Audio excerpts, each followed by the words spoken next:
कमरे में खड़ी थी, थोड़ी फ्लस्टर्ड। Sister Shin. लेकिन जैसे ही शिंगयन ने बोलना शुरू किया, उसने योंग कैशिन के पीछे खड़े आदमी को देखा। एक बंदर जैसा दुबला आदमी, योंग वे। उसकी आईब्राउज तुरंत सिकुड़ गई। उसे इस आदमी से बिल्कुल भी अच्छा फीलिंग नहीं था। योंग वे हमेशा से उसे पसंद करता था, यहाँ तक कि उसकी शादी के बाद भी। लेकिन वो हमेशा उसके सामने ओवरली अटेंटिव एक्ट करता था और अक्सर वियर्ड बातें करता था। जहां तक शिंग यिशान जानती थी, ये आदमी एक जेन्युइन ओल्ड लेचर था, इसलिए वो उससे डिस्कस्ट करती थी और उसे कोई कांटेक्ट नहीं रखना चाहती थी। योंग कैशिन के साथ उसका रिलेशनशिप खराब होने की एक वजह भी यही थी। एक गैदरिंग में योंग वे अचानक आ गया था और ड्रंक मंगशी को टच करने की कोशिश कर रहा था। गुस्से में शिंग यिशेन ने उसे सीधे थप्पड़ मार दिया। उस दिन के बाद उसने यांग वेई को फिर कभी नहीं देखा और योंग खा के साथ भी धीरे धीरे दूरी बढ़ गई। आखिर वो उसका बायोलॉजिकल ब्रदर था। डॉग को मारने से पहले उसके ओनर के बारे में सोचना पड़ता है। क्या हुआ? मुझे देखकर सरप्राइज हो गई। यांग वेई आराम से अंदर आया, सोफा पर पैर रखकर बैठ गया और चिन रब करते हुए लगातार शिंगयन को ऊपर नीचे देखने लगा। हे यिशान, हम लोग नेक्स्ट रूम में डिनर कर रहे हैं। मुझे पता है तुम्हें मेरा ब्रदर पसंद नहीं, लेकिन वो तुम्हें बहुत टाइम से मिस कर रहा था। बस थोड़ा मिलने चला आया। रिलैक्स, हमारी बातों में डिस्टर्ब नहीं करेगा। यंग केन आंखें सिकोड़कर हंसी। उसका एक्सप्रेशन बहुत एंथुसियास्टिक था। ये सुनकर शिंग यिशान कुछ नहीं बोल पाई, बस फोर्स्ड स्माइल दिया। उसने काम वॉइस में कहा, सिस्टर शिन, मुझे हाल ही में कुछ ट्रबल हुई है, क्या आप मुझे कुछ पैसे लेंड कर सकती हो? आई न्यू इट, तुम्हारा हस्बैंड सच में अनरिलायबल निकला। यंग कैशिन का एक्सप्रेशन बदल गया। वो ऐसे एंग्री हुई जैसे सच में सिंपैथी कर रही हो। इतनी ब्यूटीफुल वाइफ छोड़कर वो उन लो क्लास औरतों के साथ रह रहा है। उसकी डॉग आइज ब्लाइंड हो गई होंगी। अब देखो, देश में इतना बड़ा मेस करके खुद मजे लेने भाग गया और मेरी पूर यूसन को अकेले सफर करने छोड़ दिया। ये बोलते हुए उसने फेक राइचसनेस दिखाते हुए शिंग यिशान का हाथ पकड़ लिया, जैसे उसे बहुत दुख हो रहा हो। लेकिन उसकी बातों से शिंग यिशान की आंखों में सस्पिशन आ गया। मैंने अभी कुछ कहा भी नहीं, लेकिन योंग कायन को मेरी सिचुएशन सब पता है। लगता है इसने मुझ पर काफी ध्यान रखा है। लेकिन फिर उसने सोचा, उसके हस्बैंड के फाइनेंशियल इंडस्ट्री में काफी कनेक्शंस थे, तो शायद सिचुएशन पता होना स्ट्रेंज नहीं था। फिर भी शिंग यिशान अलर्ट हो गई। क्या ये मेरी प्रॉब्लम जानकर ही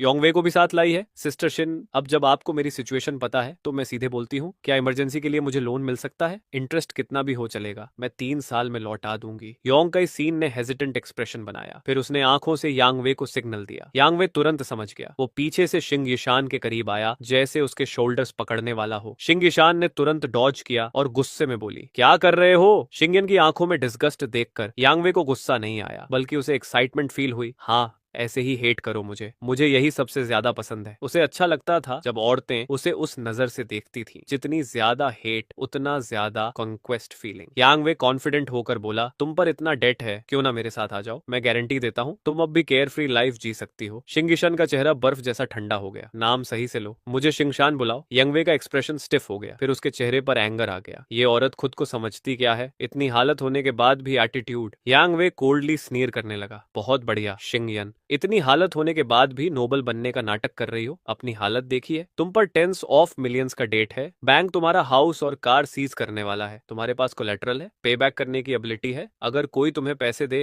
तो वो पैसे फेंकने जैसा नहीं होगा। लोन मांगने की हिम्मत कैसे हुई तुम्हारी? या वापस करने का कोई इरादा ही नहीं? उसकी बातें नाइफ जैसी थी, हर वर्ड सीधा दिल में चुभ रहा था। शिंग यिशान की नजरें ठंडी हो गईं, लेकिन वो ये भी समझ रही थी यंगवे सच बोल रहा था। अगर उसे वो गोल्ड बॉक्स ना मिलता और लाई मंगी ने 10 मिलियन लेंड करने को अग्री ना किया होता, तो शायद कल उसे सच में सड़क पर सोना पड़ता। लेकिन यंग वे की बातों ने उसे एक बात समझा दी, जोंगवो इतना बड़ा लोन मेरी जानकारी के बिना कैसे ले सकता था? कार और हाउस मॉर्गेज, मुझ पर ह्यूज डेट डालना, अगर अंदर के लोग हेल्प ना करते तो ये इम्पॉसिबल था। उसे पूरा शक हो गया, शायद जुरंगो ने उसे पहले ही इन लोगों को सेल आउट कर दिया था। भले ही वो कई साल बिजनेस से दूर रही हो, लेकिन इन डार्क ट्रिक्स को वो अच्छे से समझती थी। अगर उसे थोड़ा टाइम मिलता तो शायद कुछ डेट्स लीगली हटवा सकती थी, लेकिन अभी उसके पास सबसे जरूरी चीज नहीं थी, टाइम। शिंग यिशान को साइलेंट देखकर यांग वेई मॉकिंग स्माइल देने लगा। हमारा रिलेशन अच्छा है, इसलिए मैं ऑनेस्टली बोल रहा हूँ यिशन, अब सिर्फ मैं ही तुम्हें बचा सकता हूँ। तुम्हारा डेट बहुत बड़ा है, रीपेमेंट डेडलाइन भी पास है, पहला इंस्टॉलमेंट ही 20 मिलियन से ऊपर है। इतने पैसे कहाँ से लाओगी? सच में ब्रिज के नीचे सोना पड़ेगा क्या? लेकिन अगर अभी घुटनों पर बैठकर मुझे बेग करो तो मैं शायद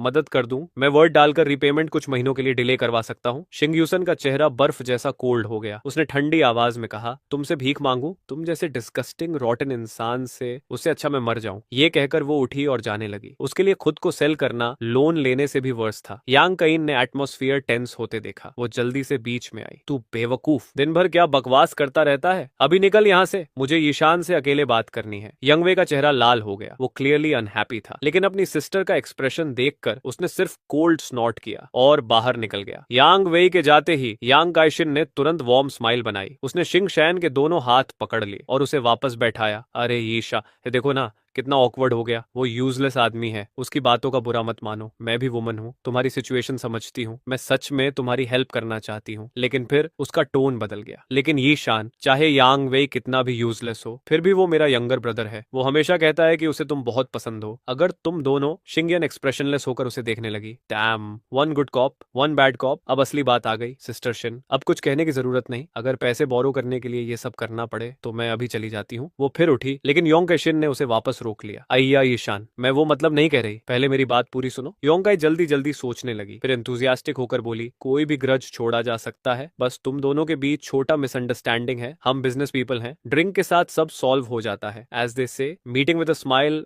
वॉशेज अवे ग्रजेस। मैं उस बास्टर्ड को बुलाकर तुमसे अपोलोजाइज करवाऊंगी। तुम बस उसे फॉरगिव कर दो प्लीज, मेरी खातिर। मैं सच में तुम्हें फ्रेंड मानती हूँ, लेकिन वो मेरा ब्रदर भी है। अगर तुम दोनों नहीं बने तो मैं बीच में फंस जाती हूँ। बहुत ऑकवर्ड होता है। शिंगियन गहराई से फ्राउंड करने लगी। उसे पुरानी कहावत याद आई, गरीबी में दोस्त मत ढूंढो और मुश्किल में रिश्तेदार मत तलाशो, क्योंकि ऐसे समय लोग अक्सर kick you when you are down और फिश इन ट्रबल्ड वाटर्स। हालांकि वो कई साल बिजनेस से दूर रही थी, लेकिन एक्सपीरियंस से जानती थी इस दुनिया में फ्री लंच नहीं होता। योंग गाइशिन की बातें सुनने में गाने जैसी स्वीट थी, लेकिन शिंग ईशान को साफ लग रहा था कि उसके इंटेंशंस बिल्कुल अच्छे नहीं हैं। फिर भी लोन का ऑफर रियल था और अभी उसे सबसे ज्यादा उसी की जरूरत थी। उसने जल्दी से कैलकुलेशन किया। उसकी अल्कोहल टॉलरेंस अच्छी थी। एक दो जिन व्हाइट वाइन पीना उसके लिए मुश्किल नहीं था। शिंग ईशेन ने मन ही मन फैसला कर लिया, मैं सिर्फ 2 ग्लासेस पीऊंगी। 20 मिलियन बोरो करना काफी होगा। उससे ड्यू डेट क्लियर कर दूंगी और थोड़ा पैसा बिजनेस स्टार्ट करने के लिए बच जाएगा। श्याओ पंग को भी सपोर्ट कर पाऊंगी और सिर्फ 2 ग्लासेस व्हाइट वाइन से मैं ड्रंक नहीं होंगी। मैं सोबर रह सकती हूँ। All right. शिंगयान की साइलेंस देखकर यांग गायन खुश होकर हंसी, तो तुम मेरी खातिर ये फेवर कर रही हो? हाँ हाँ, तय रहा। इतना कहकर वो जल्दी से बाहर गई, फिर तुरंत वापस आई। हाथ में रेड वाइन की बॉटल और 3 टॉल ग्लासेस थे। उसके पीछे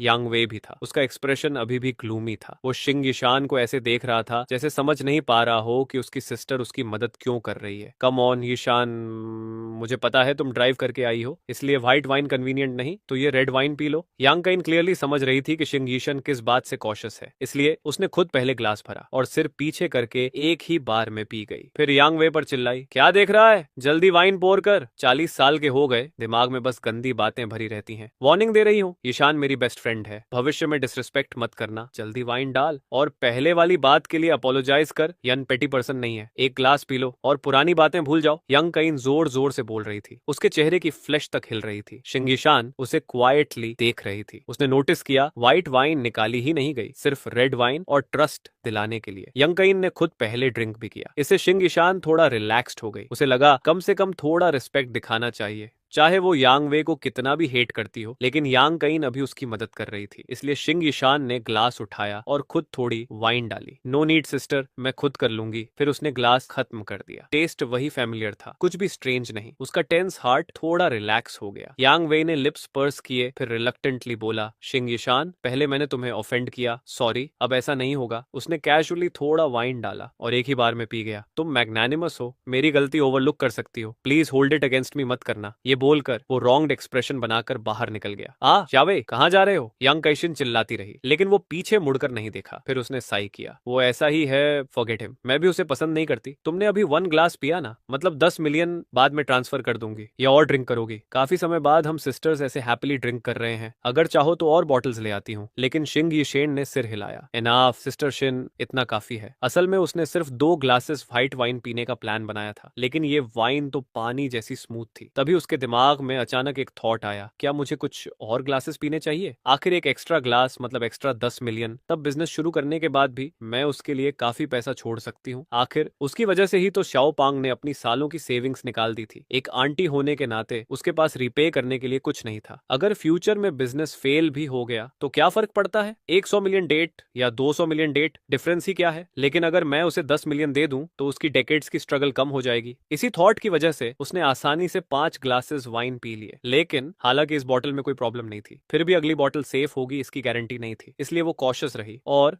आगे ड्रिंक करने से मना कर दिया। सिस्टर शिन, 50 मिलियन काफी है, थैंक यू, अब मैं वापस जा रही हूँ। लेकिन जैसे ही वो उठी, अचानक उसके ऊपर डिजीनेस छा गई। उसका शरीर लड़खड़ा गया। कैसे? मैं ड्रंक कैसे हो गई? उसने तुरंत एम्प्टी बॉटल और यांग कैशिन को देखा। वाइन प्रॉब्लम नहीं थी तो फिर ग्लास, वाइन ग्लास में प्रॉब्लम थी। यिशन, तुम ड्रंक हो गई हो। यांग कैन के चेहरे पर ग्रिन फैल गई। वो तुरंत उसके पास आई। चलो मैं तुम्हें रेस्ट करने ले चलती हूँ। लेकिन उसी मोमेंट शिंग यिशन की कॉन्शियसनेस तेजी से फेड होने लगी। उसकी आखिरी क्लियर मेमोरी थी रूम का डोर फिर से खुलना और यांग वे का अंदर आना। उसके चेहरे पर ल्यूड स्माइल थी। हे पिक्सेस, तुम्हारा तरीका कमाल का था। यांग वे ने फ्लोर पर अनकॉन्शियस पड़ी शिंग यिशान को देखा, फिर विकेट स्माइल के साथ यांग कईन के पास आया। उसने वो वाइन ग्लास उठाया जिससे शिंग यिशान ने ड्रिंक किया था। ये मिस्टर अंगान वाला न्यू स्टफ है ना? सच में टॉप नॉच। वो क्यूरियोसिटी से ग्लास देखने लगा। यांग कईन ने कोल्डली कहा, एग्जैक्टली। असल रीजन ये था कि हालांकि यांग कईन और शिंग यिशान ने सेम बॉटल से वाइन पी थी, लेकिन प्रॉब्लम सिर्फ शिंगयान को हुई क्योंकि ड्रग वाइन में नहीं था, वो सीक्रेटली ग्लास के इनर रिम पर लगाया गया था। इसीलिए शिंग ही शेन ट्रिक में फंस गई। बिग सिस, थोड़ा मुझे भी दे दो ना, छोटी बॉटल ही सही, यांग वे विंक करते हुए बोला। अगर उसके पास ये चीज हो तो बिजनेस ट्रिप्स में अपनी ब्यूटीफुल सबॉर्डिनेट्स के साथ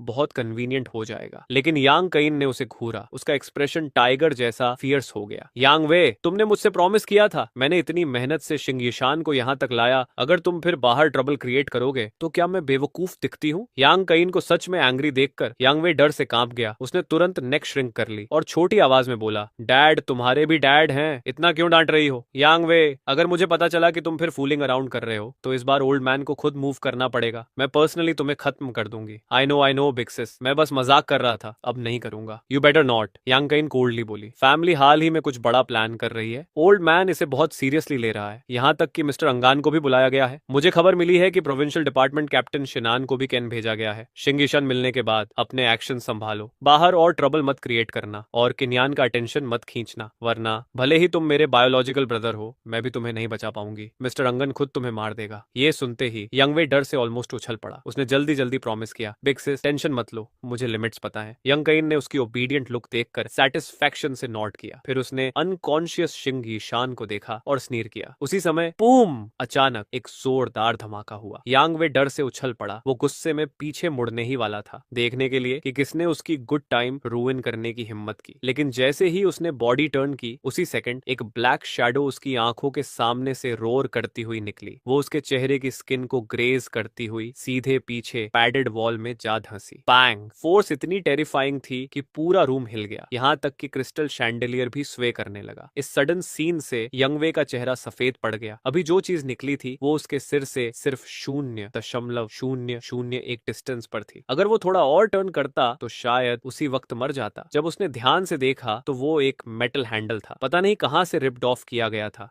डैम इट, कौन है? उसने अभी जोर से चिल्लाया ही था कि अगले ही सेकंड डोर पर खड़ी ब्लैक शैडो अचानक अंदर घुस आई। उसकी आंखों के सामने सब ब्लर हो गया। यांग वे को बस इतना महसूस हुआ जैसे सैंडबैग जितना बड़ा फिस्ट टेलीपोर्ट होकर उसकी आंखों के सामने आ गया हो। स्मैक! एक पंच में उसका पूरा शरीर पीछे उड़ गया, लेकिन मिड एयर में ही ब्लैक शैडो ने उसका एंकल पकड़ लिया और उसे जोर से वापस घुमा दिया। अचानक उसके पूरे शरीर पर टेरिफाइंग फोर्स टूट पड़ी। Third crack! उसकी नैसल बोन टूटने की आवाज गूंज उठी, यहाँ तक कि उसका फॉरहेड भी फट गया। लग रहा था किसी नर्व पर हिट हुआ है। उसका पूरा शरीर वायलेंटली कन्वल्स करने लगा, यहाँ तक कि उसके शूज भी उड़ गए। तुम कौन हो? सब कुछ इतना फास्ट हुआ कि एक ही सांस में उसका बायोलॉजिकल ब्रदर आधा मर चुका था। जो आया था वो और कोई नहीं, मैं था, सु लुफांग। न्यूज मिलते ही मैं तुरंत यहाँ दौड़ा आया था। रास्ते भर मैंने एक्सरे विजन चालू रखा था, इसलिए यहाँ क्या हो रहा था मुझे सब पता था। लकीली आंटी शिंग को कोई हार्म नहीं हुआ था। मैंने धीरे से सिर घुमाया, मेरी आंखों में ब्लड थर्स्टी एक्साइटमेंट चमक रही थी। बस एक नजर ही काफी थी, किसी की स्कैल्प फियर से सुन्न करने के लिए। यांग कईशिन को लगा जैसे ठंडी हवा सीधा सिर तक चढ़ गई हो। उसकी ग्रीसी थाइस के बीच से एक वार्म स्ट्रीम बह निकली। सिक्योरिटी, सिक्योरिटी,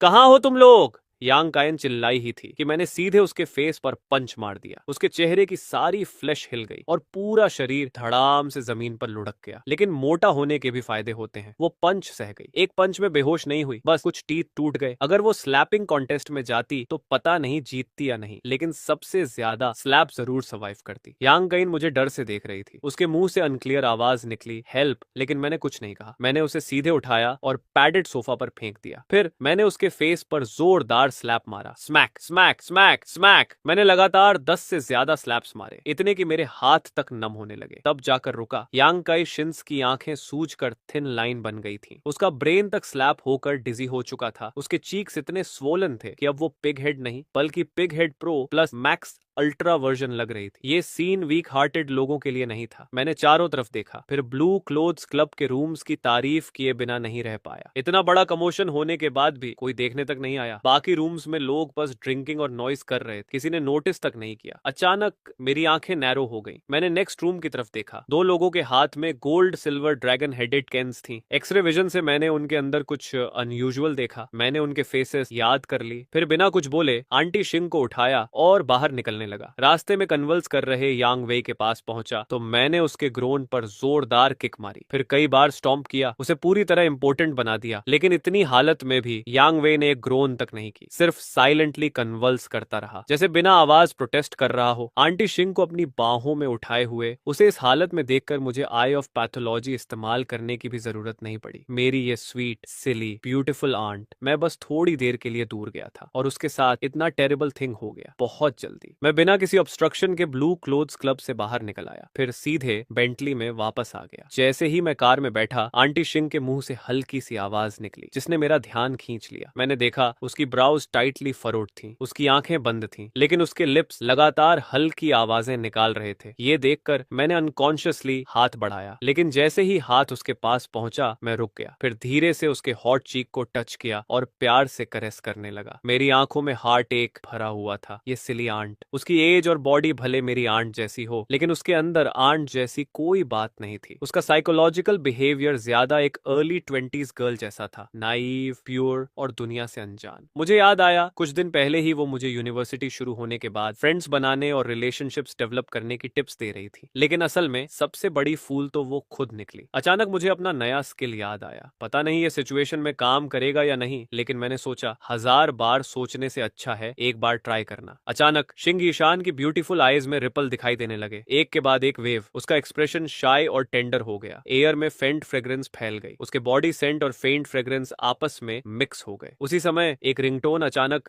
जोर से बज उठी। तुम अपने डैड के डैड को क्या बुलाते हो? मैं और शिंग यूसन दोनों एक साथ टंड रह गए। आंटी शिंग की चार्मिंग आईज थोड़ी क्लियर हुई। वो हेजी नजरों से मुझे देखने लगी। कोल्ड मून लाइट मेरी बॉडी पर पड़ रही थी। मेरा टॉल फिगर सेक्रेड लाइट में नहाया हुआ लग रहा था। आंटी शिंग की नजर जैसे मुझ पर अटक गई। फोन मत उठाओ, लेकिन मुझे परवाह नहीं थी। रिंगटोन जल्दी बंद हो गई, लेकिन अगले ही सेकंड फिर से बज उठी। स्पष्ट था सामने वाला दोबारा कॉल कर रहा था। मैं इरिटेट होकर फोन उठाने झुका, सोचा कुछ गालियां दूंगा, लेकिन कॉलर आईडी देखते ही मेरा पूरा शरीर हिल गया। Lin Wan Shu. Oh my god, mom calling. मेरा रिएक्शन देखकर शिंगशन क्यूरियस हो गई। उसने अपनी मिस्टी वेट आईज से मुझे कंफ्यूज्ड होकर देखा। मैंने तुरंत इंडेक्स फिंगर लिप्स पर रखी।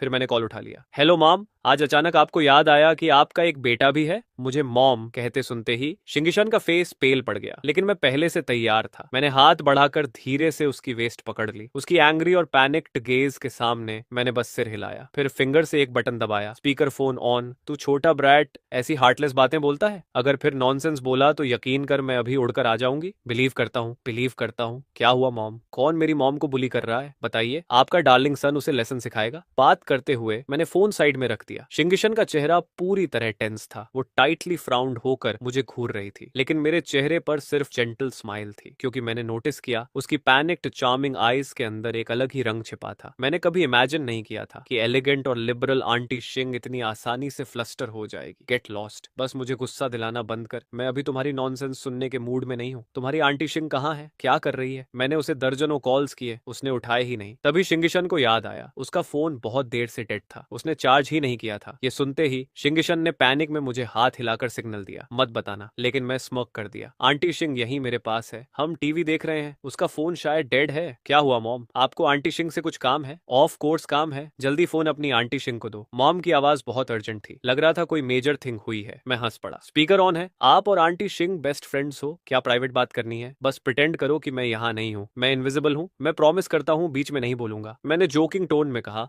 और साइड से शिंगियन को देखा। उसका फेस पैनिक और शाइनेस से भरा हुआ था। ये एक्सप्रेशन देखकर मेरे दिल में एक स्ट्रेंज फीलिंग उठी। सुलूफांग, मुझे पुश मत कर, जल्दी फोन अपनी आंटी को दो। जब मॉम सच में सीरियस लगी तो शिंगियन समझ गई कि अब बचना पॉसिबल नहीं। उसने जल्दी से नेक रब की, गला साफ किया। उसकी आवाज थोड़ी होर्स थी। क्या हुआ वानू, आज अचानक कॉल कैसे किया? तुम्हारी हिम्मत कैसे हुई ये बात मुझसे छुपाने की? लिन वानू लगभग रोर कर उठी, लेकिन उसकी आवाज नेचुरली सॉफ्ट और एलिगेंट थी, इसलिए जोर से बोलने पर भी वो जेंटल ही लग रही थी। नॉर्मली वो स्केरी नहीं लगती, लेकिन इस मोमेंट ये वर्ड सुनकर शिंग युशान लगभग डर से मर गई। उसका छोटा फेस इंस्टेंट पेल हो गया, एकदम कलरलेस। मैं भी स्टार्टल्ड रह गया। ओ माय गॉड, क्या मॉम ने सच में मुझ पर ट्रैकिंग कैमरा लगाया है? शिंगियन ने लिप बाइट की। वो कुछ बोलने की हिम्मत नहीं कर पा रही थी। लिन वानू फिर बोली, क्या हम अभी भी बेस्ट फ्रेंड्स हैं? तुम मेरे साथ ऐसा कैसे कर सकती हो? उसकी वॉइस अब भी सॉफ्ट और जेंटल थी, लेकिन उसमें रिप्रोच साफ था। ऐसा लग रहा था जैसे अगले सेकंड कुछ टेरेबल होने वाला है। मेरी स्कैल्प तक नंब हो गई, पीठ में कोल्ड चिल दौड़ गई। आई शिंग ईशान पैनिक में स्टैमर करने लगी, लेकिन लंबे समय तक एक प्रॉपर सेंटेंस तक नहीं बोल पाई। वो एक्सप्लेन ही कैसे करती? मैंने भी लाउडली ब्रीथ करने की हिम्मत नहीं की। मैं गया, पूरी तरह गया। मॉम ने सच में ट्रैकिंग कैमरा लगा रखा है। मॉम, ये सब मेरी गलती है, मैंने फोन पकड़ लिया। सोचा सारी रिस्पॉन्सिबिलिटी खुद ले लूं, लेकिन मैं सेंटेंस पूरा भी नहीं कर पाया था कि फोन से लिन वनहू की कोल्ड लाफ सुनाई दी। दूसरों से पैसा बोरो करोगी, लेकिन मुझसे नहीं? क्या तुम मुझे अपनी बेस्ट फ्रेंड मानती भी हो? ये सडन ट्विस्ट सुनकर मैं और शिंगिशान दोनों स्टन्ड रह गए। Borrow money? तुम और कितने टाइम तक मुझसे छुपाने वाली थी? अगर आज कुछ फ्रेंड्स मुझे ये न्यूज ना बताते तो मुझे पता भी नहीं चलता कि तुम इतने डेट में हो। तुम आखिर करना क्या चाहती हो? बैंक हाउस सीज करने वाला है। क्या तुम्हारे पास पैसे हैं? ऐसे समय में भी तुम मेरे पास आने की जगह दूसरों के पास गई। मैं तुरंत बीच में बोला, मॉम ऐसा है, आज मुझे विला में सीक्रेट कंपार्टमेंट मिला, उसमें 8 मिलियन से ज्यादा गोल्ड था। फिर मैं और आंटी शिंग एक आंटी ली मिंगशी के पास गए। उन्होंने 10 मिलियन लेंड करने के लिए अग्री कर लिया। वर्ड्स निकलते ही मेरी आंखें वाइडन हो गईं। ओ नो, गलत बोल दिया। मुझे खुद महसूस हुआ मैंने कंपोजर लूज कर दिया। अभी ये बोलना क्या सीधा मॉम को प्रोवोक करना नहीं था? जैसा एक्सपेक्टेड था, फोन के दूसरी तरफ स्ट्रेंज साइलेंस छा गया, लेकिन वो साइलेंस स्टॉर्म से पहले वाली काल्मनेस जैसा था। फिर सिर्फ 2 सॉफ्ट और जेंटल वर्ड्स सुनाई दिए, है ऐसा है, तुम लियांगशी के पास गई थी? बूम, मुझे लगा आसमान गिर गया। मैं अपनी मॉम को बहुत अच्छे से जानता था। उसकी काम वॉइस के नीचे एक टेरिफाइंग वॉल्केनो छिपा था। उसकी जेंटल टोन बस उसकी अपब्रिंगिंग थी। असल में उसके अंदर का एंगर शायद रीजन की केज तोड़ने वाला था। शिंग ईशन इतनी एंग्शियस हो गई कि लगभग रोने लगी। उसने जल्दी से फोन लिया और एक्सप्लेन करने लगी, नहीं वानू, ऐसा नहीं कि मैं तुम्हारे पास नहीं आना चाहती थी। मैंने सबसे पहले तुम्हारे बारे में ही सोचा था, लेकिन मेरी करंट सिचुएशन, मैं बहुत ज्यादा डेट में हूँ। अगर इतना पैसा बोरो किया तो मुझे खुद नहीं पता मैं पे बैक कर पाऊंगी या नहीं। दूसरों का पैसा ना लौटे तो एक बात, लेकिन तुम्हारा नहीं। तुम्हें अभी शाओंग का भी ध्यान रखना है। ये बॉटमलेस पिट है। फोन के दूसरी तरफ अब भी साइलेंस था। हर सेकंड शिंगयान को टॉर्चर जैसा लग रहा था। उसके फेयर फॉरहेड पर छोटे छोटे स्वेट ड्रॉप लगातार आ रहे थे। आई एम सॉरी वानू, मैं तुमसे छुपाना नहीं चाहती थी। बस मेरा भी सिर घूमने लगा। ये आखिर चल क्या रहा है? आखिरकार लिनवू फिर बोली। उसकी आवाज अब भी उतनी ही जेंटल थी। उसमें जॉय, सैडनेस या एंगर कुछ समझ नहीं आ रहा था। ठीक है, इतनी पैनिक क्यों हो रही हो? मैं अनरीजनेबल पर्सन नहीं हूँ। दूसरों से बोरो करना और मुझसे बोरो करना सेम थोड़ी है। वैसे भी तुम मुझसे बोरो नहीं कर पाती। कंपनी भी अभी प्रॉब्लम्स में है। पूरा दिन लगाकर मैंने मुश्किल से 20 मिलियन कलेक्ट किए हैं। मैं ऑलरेडी तुम्हारे कार्ड में ट्रांसफर कर चुकी हूँ। बाकी का भी कोई ना कोई वे निकाल लेंगे। अगर सच में पॉसिबल नहीं हुआ तो कंपनी बेच देना। वैसे भी अभी कोई 200 मिलियन ऑफर कर रहा है, सेल करके डेट पे कर देना। नो! ये सुनते ही शिंगिशान ने बिना सोचे तुरंत रिफ्यूज कर दिया। इम्पॉसिबल। वो कैसे अलाउ करती? ये लिन वंचू की लाइफ्स वर्क थी। उसने अपनी आधी जिंदगी उस कंपनी में लगा दी थी, और सबसे जरूरी, उस कंपनी का फ्यूचर बहुत ब्राइट था। कुछ सालों में वो लिस्टेड कंपनी बन सकती थी। Market value tens of billions तक जा सकती थी। इतना क्वालिटी एसेट कैसे बेच देती? लेकिन वो ये भी जानती थी लिन वो फ्रेंडशिप को बहुत सीरियसली लेती है। वो सच में ऐसा सैक्रिफाइस कर सकती थी। नहीं, प्लीज ऐसा मत करो। एब्सोल्युटली नहीं। वानू, मैं तुमसे रिक्वेस्ट करती हूँ, शाओंग के बारे में सोचो। वो अभी छोटा है, उसे फ्यूचर में बहुत पैसे की जरूरत पड़ेगी। मेरी प्रॉब्लम मैं खुद सॉल्व कर लूंगी, तुम इसकी चिंता मत करो। वर्स्ट केस, वो सडनली चुप हो गई। वर्स्ट केस, मैं खुद को ही छोड़ दूं दूंगी। लिन वानू ने काल्म और जेंटल वॉइस में कहा, बस करो, इतनी एक्सट्रीम बातें मत सोचो, तुम अकेली नहीं हो। का को अभी तक पता नहीं है, राइट? शिंक यानी आंटी शिंग की डॉटर। उसने शिंग ईशान की सारी बेस्ट क्वालिटीज इनहेरिट की थी, स्टनिंगली ब्यूटीफुल और मुझसे आधा साल छोटी। अभी विदेश में स्टडी कर रही थी। वानशु शिंग ईशान फिर इमोशनल होकर रोने लगी। उसके आंसू बेड शीट तक भिगो रहे थे। मैंने अभी किकी को नहीं बताया, उसे पीसफुली अब्रॉड स्टडी करने दो, लिन वू सॉफ्टली बोली। और बताना भी मत, अडल्ट मैटर्स बच्चों पर मत डालो, उस पर अननेसेसरी प्रेशर पड़ेगा। कल मैं किकी को 1 मिलियन ट्रांसफर कर दूंगी, इसलिए ओवरथिंक मत करो, धीरे धीरे पे बैक कर देना। ये बस पैसा है, ना जन्म के समय साथ आता है ना मौत के समय। अगर चला गया तो धीरे धीरे वापस अर्न कर लेंगे, ओके? लिन वनहू की जेंटल वॉइस सुनकर ऐसा लग रहा था जैसे दिल की सारी एंग्जाइटी शांत हो रही हो, जैसे किसी क्वाइट फॉरेस्ट में वॉक कर रहे हो। फोन के दूसरी तरफ इमेजिन करना आसान था कि अभी लिन वानू के फेस पर फेंट स्माइल होगी, उसकी आईज वार्म और जेंटल होंगी। एनीवे, अब तुम्हारे पास करीब 40 मिलियन है, कुछ समय तो निकल ही जाएगा, बाकी डेट भी धीरे धीरे पे कर देना, इतनी बड़ी बात नहीं है। I know. शिंग ईशान के टीयर्स अनकंट्रोलेबली बहने लगे। इस मोमेंट में उसके अंदर फिर से जीने की इच्छा जाग उठी, काम करने की, पैसे कमाने की, सबसे स्ट्रॉन्ग डिजायर। उसने ट्रेम्बलिंग हैंड से आंसू पोंछे और चोक्ड वॉइस में बोली, वानू, थैंक गॉड तुम और शाओंग हमेशा मेरे साथ हो। अगर तुम दोनों ना होते तो पता नहीं मैं क्या करती। तुम इतने सालों बाद भी। अब तक वो इजीली क्राइंग हैबिट नहीं बदली। लिनवू ने हेल्पलेसली फॉरहेड रब किया। वैसे वो मिस्चीवस ब्रैट शाओंग तुम्हें ट्रबल तो नहीं दे रहा? मॉम को अपनी बेस्ट फ्रेंड से लविंगली बात करते हुए भी मुझे मेंशन करना नहीं बोली। मेरी आंखों में हल्की चमक आई और होठों पर जेंटल स्माइल बन गई। शाओंग, शिंग्युया शान ने डीप ब्रेथ लिया, फिर उसकी प्यूपल्स वाइडन हो गई। उसने मुझे कोल्ड मूनलाइट के नीचे खड़े देखा। उसका एक्सप्रेशन इंस्टेंटली एम्बैरेस्ड और एंग्री हो गया। वो क्या उसने तुम्हें परेशान किया? बताओ मुझे, मैं उसे अच्छी तरह लेसन सिखाऊंगी। मैं तुरंत बीच में बोल पड़ा, हेलो हेलो हेलो मॉम, ऐसे लीडिंग क्वेश्चंस मत पूछो। अगर लेक्चर देना है तो डायरेक्टली बोलो, मैं बैग्स पैक करके वापस आ जाऊंगा, लेकिन ऐसे इनडायरेक्टली ट्रैप मत करो। मैं तुम्हारी आंटी शिंग से बात कर रही हूँ, तुम बीच में क्यों बोल रहे हो? चुप रहो। मेरे लिए लिनवू का एटीट्यूड इतना सॉफ्ट नहीं था। साफ पता चल रहा था उसे अभी भी मुझसे थोड़ा गुस्सा था। बस आंटी शिंग की हालत देखते हुए वो ओपनली एंग्री नहीं हो रही थी। मैं कुछ बोलना चाहता था, लेकिन आखिर में सिर्फ हेल्पलेस स्माइल दे पाया। आखिर वो मेरी सबसे प्यारी मॉम थी। मैं क्या कर सकता था? क्या मैं उससे आर्ग्यू करता? उसकी जरूरत नहीं थी। मॉम की नैगिंग भी अपने आप में वार्म फीलिंग थी। इतना ओवरथिंक मत करो, बस सच बताओ। वो शाओफैंग। शिंग ईशन की चार्मिंग आईज मुझे एंग्रीली ग्लेयर कर रही थी, लेकिन मेरे नो लेजेंड एक्सप्रेशन को देखकर उसके पास कोई चॉइस नहीं बची। लेकिन लिन वनहू के ईयर्स में ये कंप्लीटली अलग मीनिंग लेकर गया। उसकी ब्राउज हल्की सिकुड़ गई और उसकी वॉइस में अथॉरिटी बढ़ गई। सुलुफांग, ये मत सोचो कि सिर्फ इसलिए कि आंटी शिंग जेंटल है तुम उसकी बात नहीं मानोगे। मैं तुम्हें वार्निंग दे रही हूँ, प्रॉपर्ली बिहेव करो। ओ माय गॉड, मैं नॉर्मली स्ट्रॉन्ग विल्ड था, लेकिन ये वर्ड सुनते ही लगभग मेंटल ब्रेकडाउन हो गया। नो वे, क्या मॉम को सच में कुछ पता चल गया, या उसकी इंट्यूशन बहुत शार्प है? वरना उसकी हर बात सिचुएशन पर इतनी परफेक्टली फिट कैसे बैठ रही थी? आई बिहेव, पूरी तरह ओबीडियंट रहूंगा। मेरा ओबीडियंट फेस देखकर शिंगिशन अचानक हंस पड़ी। उसकी लाफ सिल्वर बेल्स जैसी क्लियर थी। वानू, शाओंग को इतना मत डराओ। तुमने इसके ऊपर कैसी साइकोलॉजिकल ट्रॉमा छोड़ दी है। नॉर्मली ये किसी से नहीं डरता, लेकिन तुम्हारा एक वर्ड सबसे ज्यादा इफेक्टिव है। Deserves it. शिंगिशन इतनी हंस रही थी कि स्माइल हट ही नहीं रही थी। डोंट वरी, शाओंग बहुत वेल बिहेव्ड है, बहुत ओबीडियंट, वरी करने जैसा कुछ नहीं। और आज अगर शाओंग लगातार मुझे कंफर्ट ना करता तो पता नहीं मैं कैसे सरवाइव करती। ये पूरी तरह शिंगियन के हार्टफेल्ट वर्ड्स थे। असल रीजन भी यही था कि अभी उसका मूड इतना स्टेबल था, क्योंकि अगर मैंने लगातार उसकी हेल्प ना की होती, बैंक्रप्सी की हेल्पलेसनेस, डेट प्रेशर और आज ड्रग्ड होने जैसी सिचुएशन के बाद वो इमेजिन भी नहीं कर सकती थी कि उसके अंदर आगे जीने की करेज बचती या नहीं, और जीने की हिम्मत भी। शायद अब तक वो पूरी तरह टूट चुकी होती। शाओंग मेरी बात बहुत अच्छे से सुनता है, वो मुझे बली भी नहीं करता। शिंग याशान की ब्राइट, लाइवली और चार्मिंग आईज मेरी तरफ मुड़ी। उसके चेहरे पर एक जेंटल और अनकंसील्ड स्माइल आ गई। अच्छा, तो लगता है उसमें कुछ तो यूजफुलनेस है। स्कूल में क्लासमेट्स के साथ उसका कोई कॉन्फ्लिक्ट तो नहीं? मुझे लगा ये कॉन्वर्सेशन कभी खत्म ही नहीं होगी। मैंने जल्दी से फोन ले लिया। ओके ओके मॉम, बहुत रात हो गई है, अब आप रेस्ट करो, मैं फोन रख रहा हूँ। Love you mom. वाह, मेरी फ्लस्टर्ड हालत देखकर शिंगिशन ग्रेसफुली मुस्कुराई। वो इतनी ब्यूटीफुल और चार्मिंग लग रही थी। उसने दोनों हाथों से मेरा कान पकड़ा और प्लेफुली एंग्री टोन में बोली, वेल डन नेफ्यू सुलूफिंग, तुम्हारी मॉम ने तुम्हें मेरी बात सुनने को कहा था। क्या ऐसे सुनते हो? ध्यान रखना, वरना तुम्हारी मॉम को बता दूंगी। जब मैं और आंटी शिंग अगली सुबह उठे तब तक 9 बजे AM हो चुके थे। मेरी फिजिक के हिसाब से मैं एक्चुअली इतना टायर्ड नहीं था, लेकिन कल बहुत कुछ हुआ था। रॉबर्स, आंटी शिंग को बचाना, यांग सिबलिंग्स को लेसन देना, फिर घर आने के बाद पूरी रात बिजी रहना। हम डॉन तक टैंगल्ड रहे और उसके बाद जाकर मुझे नींद आई। काफी समय बाद ये पहली बार था जब मैंने इतनी अच्छी नींद ली। रूम में फैली स्मेली, उसकी फेंट प्योर फ्रेग्रेंस और वो जेंटल ब्रीदिंग, सब कुछ इतना कंफर्टेबल था कि मैं सीधा ड्रीम में चला गया। और उस ड्रीम में सिर्फ आंटी शिंग ही नहीं थी। जब ब्रिलियंट गोल्डन सनलाइट विंडो से अंदर आई तो थोड़ी डैजलिंग लगी। मैंने आंखें सिकोड़ ली और अपने स्टर्डी आर्म से उन्हें ढक लिया। शायद मूवमेंट थोड़ी ज्यादा हो गई थी क्योंकि मेरे बगल में सो रही शिंगी शन डिस्टर्ब हो गई। मैंने देखा आंटी शिंग के स्लाइटली पिंक लिप्स से सॉफ्ट प्लेजेंट हम निकला।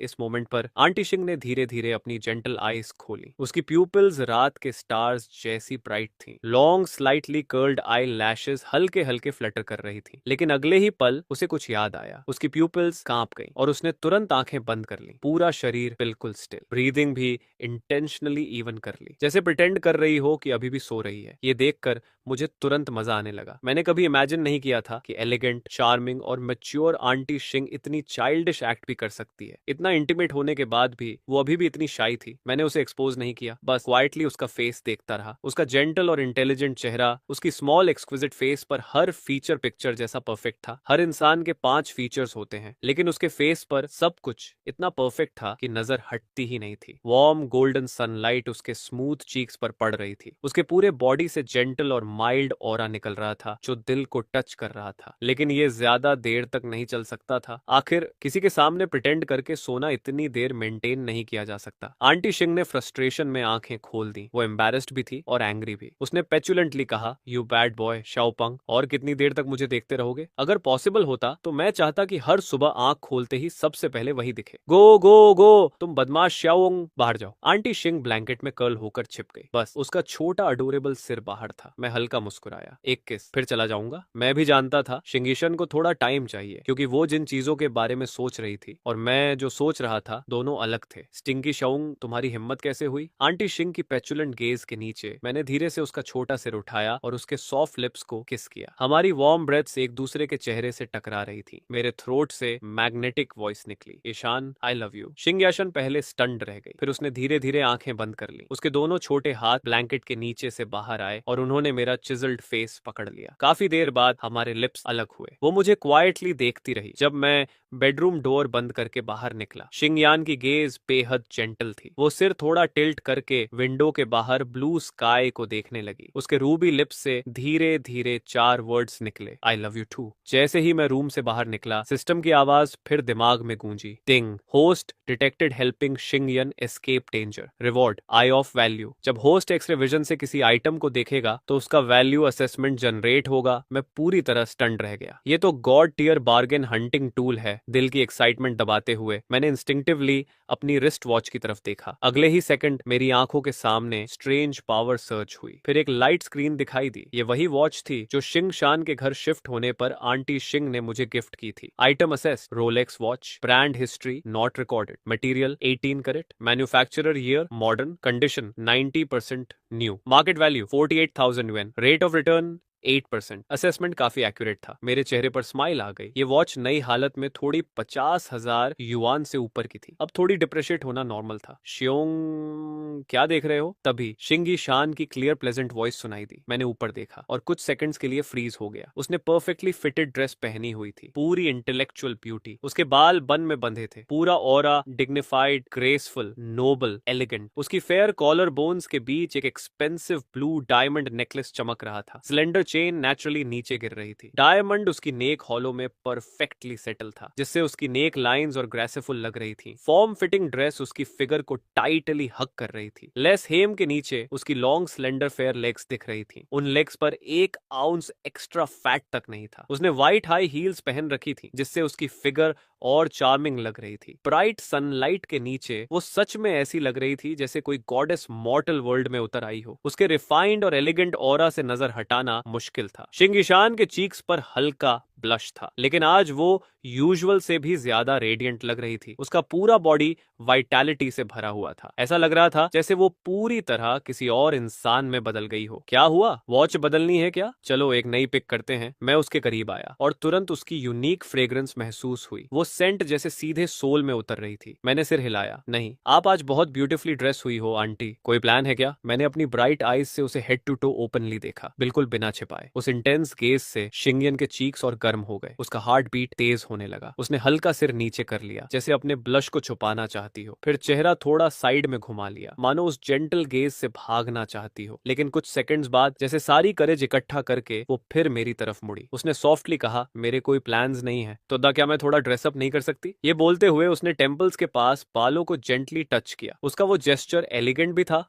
और फ्लर्टेशियस भी। मैं हल्का मुस्कुराया, समझ गया वुमन उसी के लिए सचती है जिसे वो पसंद करती है। मैंने चिन रब की, मेरे लिप्स पर जेंटल स्माइल आ गई। यार सच बताओ, क्या तुमने स्पेशली मेरे लिए ड्रेसअप किया? यूजुअली आंटी शिंग कंफर्टेबल क्लोथ्स पहनती थी। वो रेयरली इतनी इथीरियल गॉडेस जैसी तैयार होती थी। शिंगियन की गेज थोड़ी इवेसिव हो गई। उसकी यूजुअल डिसाइसिवनेस और रिसोर्सफुलनेस गायब थी। उसकी जगह अब सिर्फ यंग गर्ल जैसी शाइनेस थी। उसके चीक्स फिर लाल हो गए। उसकी आवाज इतनी धीमी थी जैसे मॉस्किटो बज। लेकिन उसने अपनी फीलिंग्स डिनाई नहीं की। शाऊम, हालांकि कल मैं, लेकिन उसके वर्ड्स टूट रहे थे, जैसे कुछ थ्रोट में अटक गया हो। उसने डीप ब्रेथ ली, खुद को काम करने की कोशिश की, लेकिन उसके स्लाइटली ट्रेम्बलिंग हैंड्स उसके दिल की टेंशन रिवील कर रहे थे। उसने ऊपर देखा, दिमाग पूरी तरह मैसी था। उसे समझ ही नहीं आ रहा था कहां से शुरू करे। मैं उसके करीब गया और जेंटली उसकी स्लेंडर वेस्ट पकड़ ली। मैंने उसे फर्मली अपनी आर्म्स में खींच लिया। शिंगिशन की छोटी सी क्राई निकली। उसका पूरा बॉडी सीधे मेरी वार्म चेस्ट से टकराया। उसकी नोज फेमिलियर सेंट से भर गई, वही सेंट जो उसे मेरी आर्म्स में सेफ फील कराता था। उसका फ्रैंटिक हार्ट बीट अचानक रुक सा गया। शाओपिंग, मैंने धीरे से सिर झुकाया। मेरी वार्म ब्रेथ उसके ईयर के पास लगी। मैंने सॉफ्टली कहा, यशन, मुझे पता है तुम वरीड हो, लेकिन टेंशन मत लो। इस बारे में कोई तीसरा इंसान कभी नहीं जानेगा। ये सिर्फ हमारा लिटिल सीक्रेट है। हम दोनों बस एक दूसरे को पैशनेटली देखते रहे। हमारी गेजेस के बीच जैसे इनविजिबल इलेक्ट्रिक करंट फ्लो कर रहा था। हाँ, एक टेलीपैथिक कनेक्शन। कुछ बोलने की जरूरत ही नहीं थी। वो मुझे समझ रही थी और मैं उसे। लाइफ शॉर्ट है, प्रेजेंट को चेरिश करो। मैंने हल्का मुस्कुराकर कहा, यान, मुझे थोड़ी भूख लगी है, क्या मेरे लिए ब्रेकफास्ट बनाओगी? आधे घंटे बाद शिंगिशान ने मेरी तरफ देखा। उसकी नजरें मुझसे हट ही नहीं रही थी। नॉटी शाओंग। खाना खाने और पानी पीने के बाद मैं फाइनली मनी कमाने के लिए निकलने को रेडी था। इसलिए मैं शिंगिशन को साथ लेकर सीधे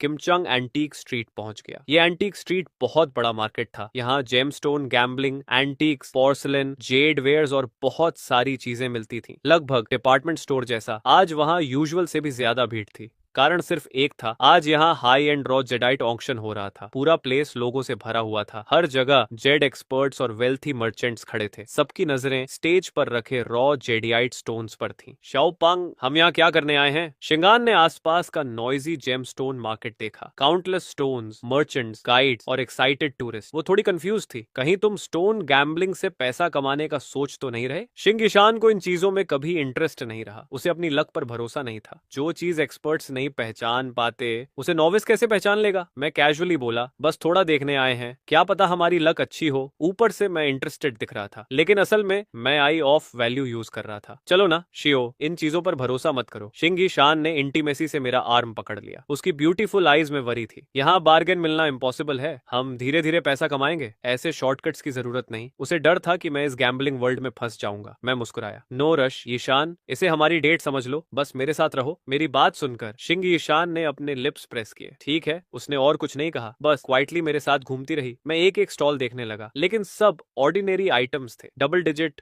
प्राइसेस वाली चीप चीजें। हंड्रेड्स ऑफ आइटम्स देखने के बाद भी मुझे एक भी ऐसा आइटम नहीं मिला जिसकी वैल्यू 100 युएन से ज्यादा हो। सब वर्थलेस। सोचने वाली बात भी थी, स्ट्रीट स्टॉल्स पर रियल एंटीक्स कहाँ मिलते हैं? ये सब मॉडर्न हैंडीक्राफ्ट्स थे, मास प्रोड्यूस्ड जंक। अगर इन्हें होलसेल में खरीदो तो शायद 1 से 2 युआन में मिल जाए। लेकिन स्टॉल ओनर्स पूरी तरह रूथलेस। ये वाला 30,000, ये 50,000, ये 70,000, ये 1 लाख। अगर सच में चाहिए तो 80,000 में दे दूंगा। ये लोग सिर्फ न्यूकमर्स को फूल कर सकते थे। लेकिन ये भी विलिंग बायर विलिंग सेलर वाली बात थी। जो लोग ओवरनाइट रिच बनने का सपना देखते हैं, उन्हें अपनी ट्यूशन फीस देनी ही पड़ती है। मैंने बाकी स्टॉल्स भी देखे, सब सेम। कभी कभी कोई आइटम वैल्यू डबल कर देता, 10,000 से 20,000। लेकिन ऑनेस्टली उस लेवल प्रॉफिट में मेरा इंटरेस्ट नहीं था। बार्गेनिंग में टाइम वेस्ट करना बेकार था। मैंने मन में सोचा, आखिर वो लोग कहां से आते हैं जो एंटीक्स में एक बार में लाखों कमा लेते हैं? कम से कम मुझे तो कुछ गुड नहीं दिखा। Antique bargain hunting practically impossible थी। मैंने सोचा शायद स्टोन गैम्बलिंग साइट चेक करनी चाहिए, कम से कम वहां चांस तो है। तभी मेरी आंखों के सामने अचानक एक शॉकिंग रिटर्न रेट चमका। Item assess, raw jadeite stone, selling price 2 lakh, market value 16 lakh, rate of return 8,000% summary, extremely high value, extremely high return, can be bot. मैं इंस्टेंटली फ्रीज फ्रीज हो गया। ये क्या 8,000%? ये 80 गुना रिटर्न था। My God! मैं बिना पलक झपकाए उस चीज को घूरने लगा। वो एंटीक स्ट्रीट के पीछे वाली साइड पर था, एक टेम्पररी हॉल के एंट्रेंस पर सिक्योरिटी गार्ड्स भी खड़े थे। अंदर लोगों की एंडलेस स्ट्रीम जा रही थी। मेरी एक्सरे विजन के थ्रू मैंने अंदर का पूरा लेआउट देख लिया। 100+ स्टॉल्स, हजारों रॉ जेडियाइट स्टोन्स और दूसरी तरफ कटिंग मशीन्स भी, जो लोग स्पॉट पर स्टोन्स कट करना चाहते थे उनके लिए। इसी समय बड़ी क्वांटिटी में नए रॉ स्टोन्स अंदर लाए जा रहे थे और जो 80 गुना रिटर्न वाला स्टोन था वो उन्हीं बास्केटबॉल साइज्ड रॉ जेडियाइट स्टोन्स में से एक था। उस रॉ स्टोन के पास एक वुमन खड़ी थी। उसने एलिगेंट चोंग साम पहन रखा था। उसके बाल हाई बन में बंधे थे। मेकअप एक्सक्विजिट था। फिगर स्लेंडर और ग्रेसफुल। सनलाइट में उसकी फेयर स्किन और भी ज्यादा चमक रही थी। उसकी चोंग साम की स्लिट थाई तक जाती थी, जिससे उसकी ब्यूटीफुल कर्व्स परफेक्टली आउटलाइन हो रही थी। जब वो ग्रेसफुली चलती तो ड्रेस का हेम हल्के हल्के स्वे करता। उसका ऑरा बेहद रेडियंट और चार्मिंग था। चलो यिशान, उधर चलते हैं। मैंने तुरंत शिंगिशान को खींच लिया। वो अभी भी थोड़ा डेज्ड थी। अंदर जाने से पहले ही उत्साहित आवाजें सुनाई दे रही थी। New black sand skin stones from लॉन माइन, सिर्फ 2 लाख। डोमिकॉन mine stones top grade jadeite produce कर सकते हैं। Top grade green ice jadeite. Interested bosses directly bid करें। Highest bidder gets it. मैंने ये सुनकर हल्का सिर हिलाया। ये न्यू रॉ जेडियाइट एरिया सच में इंटरेस्टिंग था। फ्रंट स्ट्रीट वाले रॉ स्टोन्स मोस्टली ऑर्डिनरी थे। उनसे ज्यादा प्रॉफिट नहीं निकलता। 40 से 50,000, मैक्सिमम 100,000, बस स्मॉल प्रॉफिट्स। लेकिन ये प्लेस, ये असली स्टोन गैम्बलिंग ग्राउंड था। मैंने कैजुअली एक नजर डाली और इंस्टेंटली डेटा स्क्रीन सामने आने लगे। Item assess: black sand skin jadeite raw stone. Introduction: outer skin pitch black and firm, sand particles evenly distributed, certain oily sheen present. Inside, green waxy jadeite. Estimated selling price 300,000, market value 500,000, rate of return 66.7%. Summary: pretty good profit. Can be bought. Agla stone. Item assessed: Moana sand jadeite raw stone. Introduction: grayish white skin, hard and firm texture. Inside, green streaked ice jadeite. Estimated selling price 1,200,000, market value 2,800,000, rate of return 133.3%. Summary: quite handsome profit. Can be bought. मैंने अपनी x ray vision से उसके अंदर देखा। उस ice जेडियाइट की transparency बेहद high थी, स्मूथ, बिल्कुल क्लियर कोल्ड आइस जैसी। उसका ग्रीन कलर डीप और वाइब्रेंट था। सिल्क रिबन पैटर्न में फैला हुआ पेंडेंट, इयररिंग्स या ब्रेसलेट कुछ भी बने, उसकी वैल्यू एक्सट्रीमली हाई रहने वाली थी। No wonder 2.8 million. क्वालिटी सच में इंसेन है। अगला डेटा फिर सामने आया। आइटम असेस: हुइका mine frog skin jadeite raw stone. Estimated selling price 6 lakh, market value 1 lakh, rate of return 66.7%। Summary: quite considerable profit. Can be bought. मेरी आंखें चमक उठी। Not bad at all. मैंने अभी सिर्फ लगभग 20 स्टोन्स देखे थे, बाकी ज्यादातर ऑर्डिनरी थे। कुछ तो ऐसे थे जो खरीदने पर भारी लॉस देते, लेकिन इन 3 स्टोन्स की वैल्यू बहुत अच्छी थी। रिटर्न रेट्स भी काफी हाई, हालांकि असल प्रोबेबिलिटी बहुत लो थी। अगर कोई सिर्फ लक पर स्टोन्स खरीदता तो बहुत पॉसिबल था कि उसका पूरा कैपिटल डूब जाए। एक कट में गरीबी, एक कट में अमीरी। ये बात मजाक नहीं थी। और इन 20+ रॉ जेडियाइट स्टोन्स में से इन 3 स्टोन्स ने बहुत लोगों का ध्यान खींच लिया था। 10 से ज्यादा लोग उनके आसपास खड़े थे, धीरे धीरे आपस में डिस्कशन कर रहे थे। आखिर यहाँ आने वाले लोग कोई ऑर्डिनरी लोग नहीं थे, सब स्टोन एक्सपर्ट्स थे। बिना कुछ नॉलेज के यहाँ आने की हिम्मत कोई नहीं करता, इसलिए बार्गेन ढूंढना अब बहुत मुश्किल हो गया था। लेकिन फिर भी इस हॉल में कॉनसर्स मौजूद थे। इवेंट शुरू हुए ज्यादा समय नहीं हुआ था और कुछ लोगों ने पहले ही अपने स्टोन्स चुन लिए थे। कुछ तो कटिंग भी शुरू कर चुके थे। स्टोन कटिंग एरिया लगातार लाइवली था। बीच बीच में एक्साइटेड शाउट्स सुनाई दे रही थी। स्पष्ट था किसी ने बड़ा प्रॉफिट मारा था। मानना पड़ेगा, इस इंडस्ट्री में पैसा सच में बहुत बड़ा था, लेकिन लॉसेस भी उतने ही दर्दनाक थे। कुछ लोग खुश थे, कुछ दुखी। दूसरों की जेलस, कंफ्यूज्ड और डिसअपॉइंटेड आईज देखकर साफ पता चल रहा था। और मुझे यह भी पता चला कि जो स्टोन मैंने पहले देखा था, जिसकी रिटर्न रेट बेहद हाई थी, वो अभी सेल के लिए नहीं था। उसे बाद की ऑक्शन में रखा जाने वाला था। ये सुनकर मुझे थोड़ा डिसअपॉइंटमेंट हुआ। मैं ओरिजिनली उसे सीधे खरीदना चाहता था, लेकिन कोई बात नहीं, इस मौके पर मैं यहाँ थोड़ा खेल सकता था। तभी आंटी सिंह ने पूछा, तो श्याओ, तुम्हें कौन सा स्टोन पसंद आया? बताओ आंटी को, मैं तुम्हारे लिए खरीद दूंगी। बस मजे के लिए कट करेंगे। आंटी सिंह का पूरा ध्यान हमेशा मेरी तरफ रहता था। उसकी आईज लगातार मेरे एक्सप्रेशन को ऑब्जर्व कर रही थी। मेरे चेहरे का कोई भी छोटा चेंज,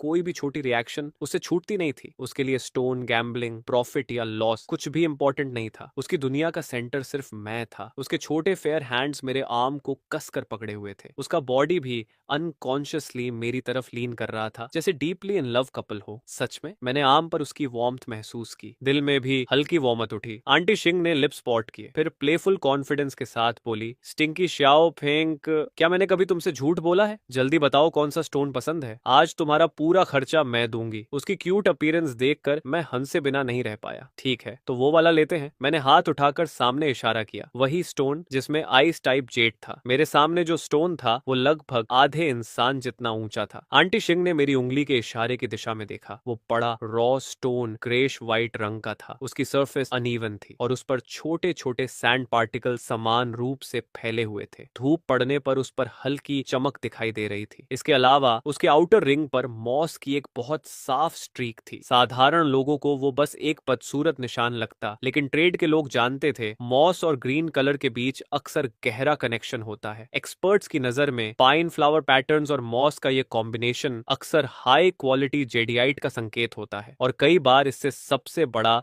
ग्रीन निकलता है। स्टोन के आसपास लगभग 10 लोग और खड़े थे। कोई आर्म्स क्रॉस्ड करके देख रहा था, कोई फ्राउन कर रहा था, कोई ट्राई करना चाहता था, लेकिन प्रॉब्लम प्राइस थी। कई लोगों का मन था पर इतना बड़ा गैम्बल लेने की हिम्मत नहीं हो रही थी। हालांकि शिंगयन रॉ स्टोन्स नहीं समझती थी, फिर भी उसे लगा कि ये स्टोन कुछ स्पेशल है। उसने मेरी सीरियस एक्सप्रेशन देखी और बिना किसी हेजिटेशन के बोली, चलो चाऊ, अगर तुम्हें पसंद है तो हम इसे खरीदेंगे। ये कहते हुए उसने मेरा आर्म पकड़ लिया और मुझे लेकर आगे बढ़ गई। उसका मैडम लाइक ऑनरा बेहद स्ट्रॉन्ग था। हर कदम पर उसकी प्रेजेंस महसूस हो रही थी। आसपास के लोग अपने आप रास्ता छोड़ने लगे। कई लोग मुझे एनवी भरी नजरों से देखने लगे। इस लड़के को जरूर किसी पावरफुल फीमेल डायरेक्टर ने पसंद कर लिया है, कितनी किस्मत वाला है। तभी शिंग यान ने सीधे स्टॉल ओनर से पूछा, बॉस ये स्टोन कितने का है? स्टॉल ओनर एक पतला मिडिल एज्ड आदमी था। उसकी आंखें लगातार घूम रही थी। जैसे ही उसने शिंग यीशान को देखा, उसकी ड्रेस, अपीयरेंस और ऑनरा देखकर समझ गया कि ये वेल्थी कस्टमर है। वो तुरंत मुस्कुराने लगा। ब्यूटीफुल लेडी, आपकी चॉइस बहुत अच्छी है। ये ओल्ड माइन का स्टोन है, बहुत अच्छा मटेरियल है। टॉप ग्रेड जेड निकलने की संभावना बहुत ज्यादा है। मैं रैंडम प्राइस नहीं बोलूंगा, 1.8 मिलियन। अगर पसंद है तो अभी ले जाइए। 1.8 मिलियन? शिंगयान थोड़ा चौंक गई। उसे लगा था कि स्टोन 1 मिलियन से कम में मिल जाएगा, लेकिन ये तो लगभग 2 मिलियन था। इस कीमत में लग्जरी कार खरीदी जा सकती थी। हालांकि अगर जरूरत पड़े तो वो फिर भी खरीद लेती। उसने मेरी तरफ देखा, मेरी राय जानना चाहती थी, लेकिन मैंने सिर्फ सिर हिला दिया। मेरे सामने ये ओनर प्रोफेशनल था। आंटी शिंग अपने इमोशंस छुपा नहीं सकती थी। ऐसे लोगों को देखकर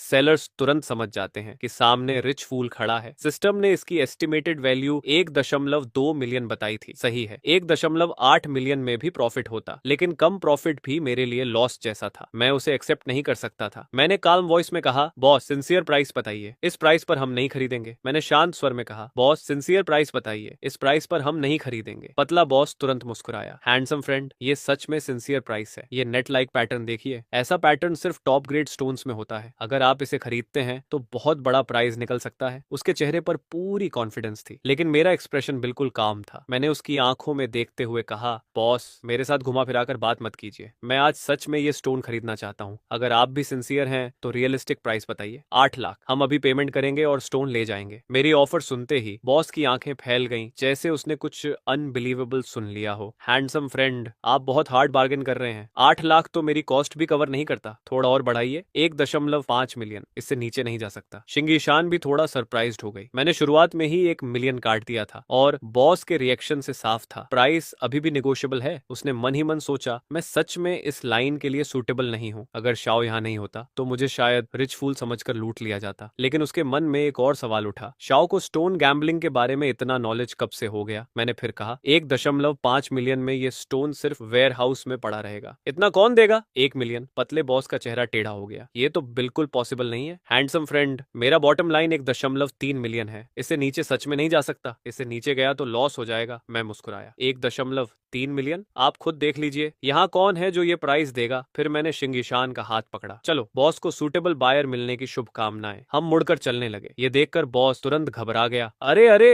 हैंडसम फ्रेंड, वापस आइए। जो मैंने कहा वो भी सच है। किसी ने ऑफर दिया था, लेकिन हाईएस्ट ऑफर सिर्फ 9 लाख था। असल में बॉस का फाइनल साइकोलॉजिकल प्राइस 1.2 मिलियन था, लेकिन 3 लाख का डिफरेंस भी छोटा नहीं होता। उस पैसों में अच्छी कार आ सकती थी। उसने कई साल से इस स्टोन को अपने पास रखा था, लेकिन अभी तक सही बायर नहीं मिला। इस ऑक्शन में वो सिर्फ लक ट्राई करने आया था, लेकिन हर बार ऑफर और नीचे आती जा रही थी। कुछ साल पहले किसी ने 1.1 मिलियन तक ऑफर किया था, लेकिन पिछले 2 सालों में मार्केट अच्छा नहीं था। अब उसे सच में टेंशन होने लगी। अगर इस बार नहीं बेचा तो अगली बार शायद कोई इतना भी ऑफर ना करे। हैंडसम फ्रेंड, रुकिए, थोड़ा और बढ़ा दीजिए। इस प्राइस पर मैं सच में प्रॉफिट नहीं कमा रहा। मैंने पीछे मुड़कर उसकी तरफ देखा, लेकिन कुछ नहीं बोला। बॉस और बेचैन हो गया। 2 लाख और जोड़ दीजिए। मैं चुप रहा। 1 लाख। मैं फिर भी चुप रहा। 50,000। तभी मैंने 5 उंगलियां उठाई और काल्मली कहा, 1.05 मिलियन। एक पैसा भी ज्यादा नहीं, टेक इट और लीव इट। 1.05 मिलियन, एक पैसा भी ज्यादा नहीं, टेक इट और लीव इट। मेरे चेहरे की फर्मनेस देखकर पतले बॉस के चेहरे पर हेजिटेशन आ गई। कुछ पल सोचने के बाद उसने आखिर हाथ हिलाया। ठीक है, ठीक है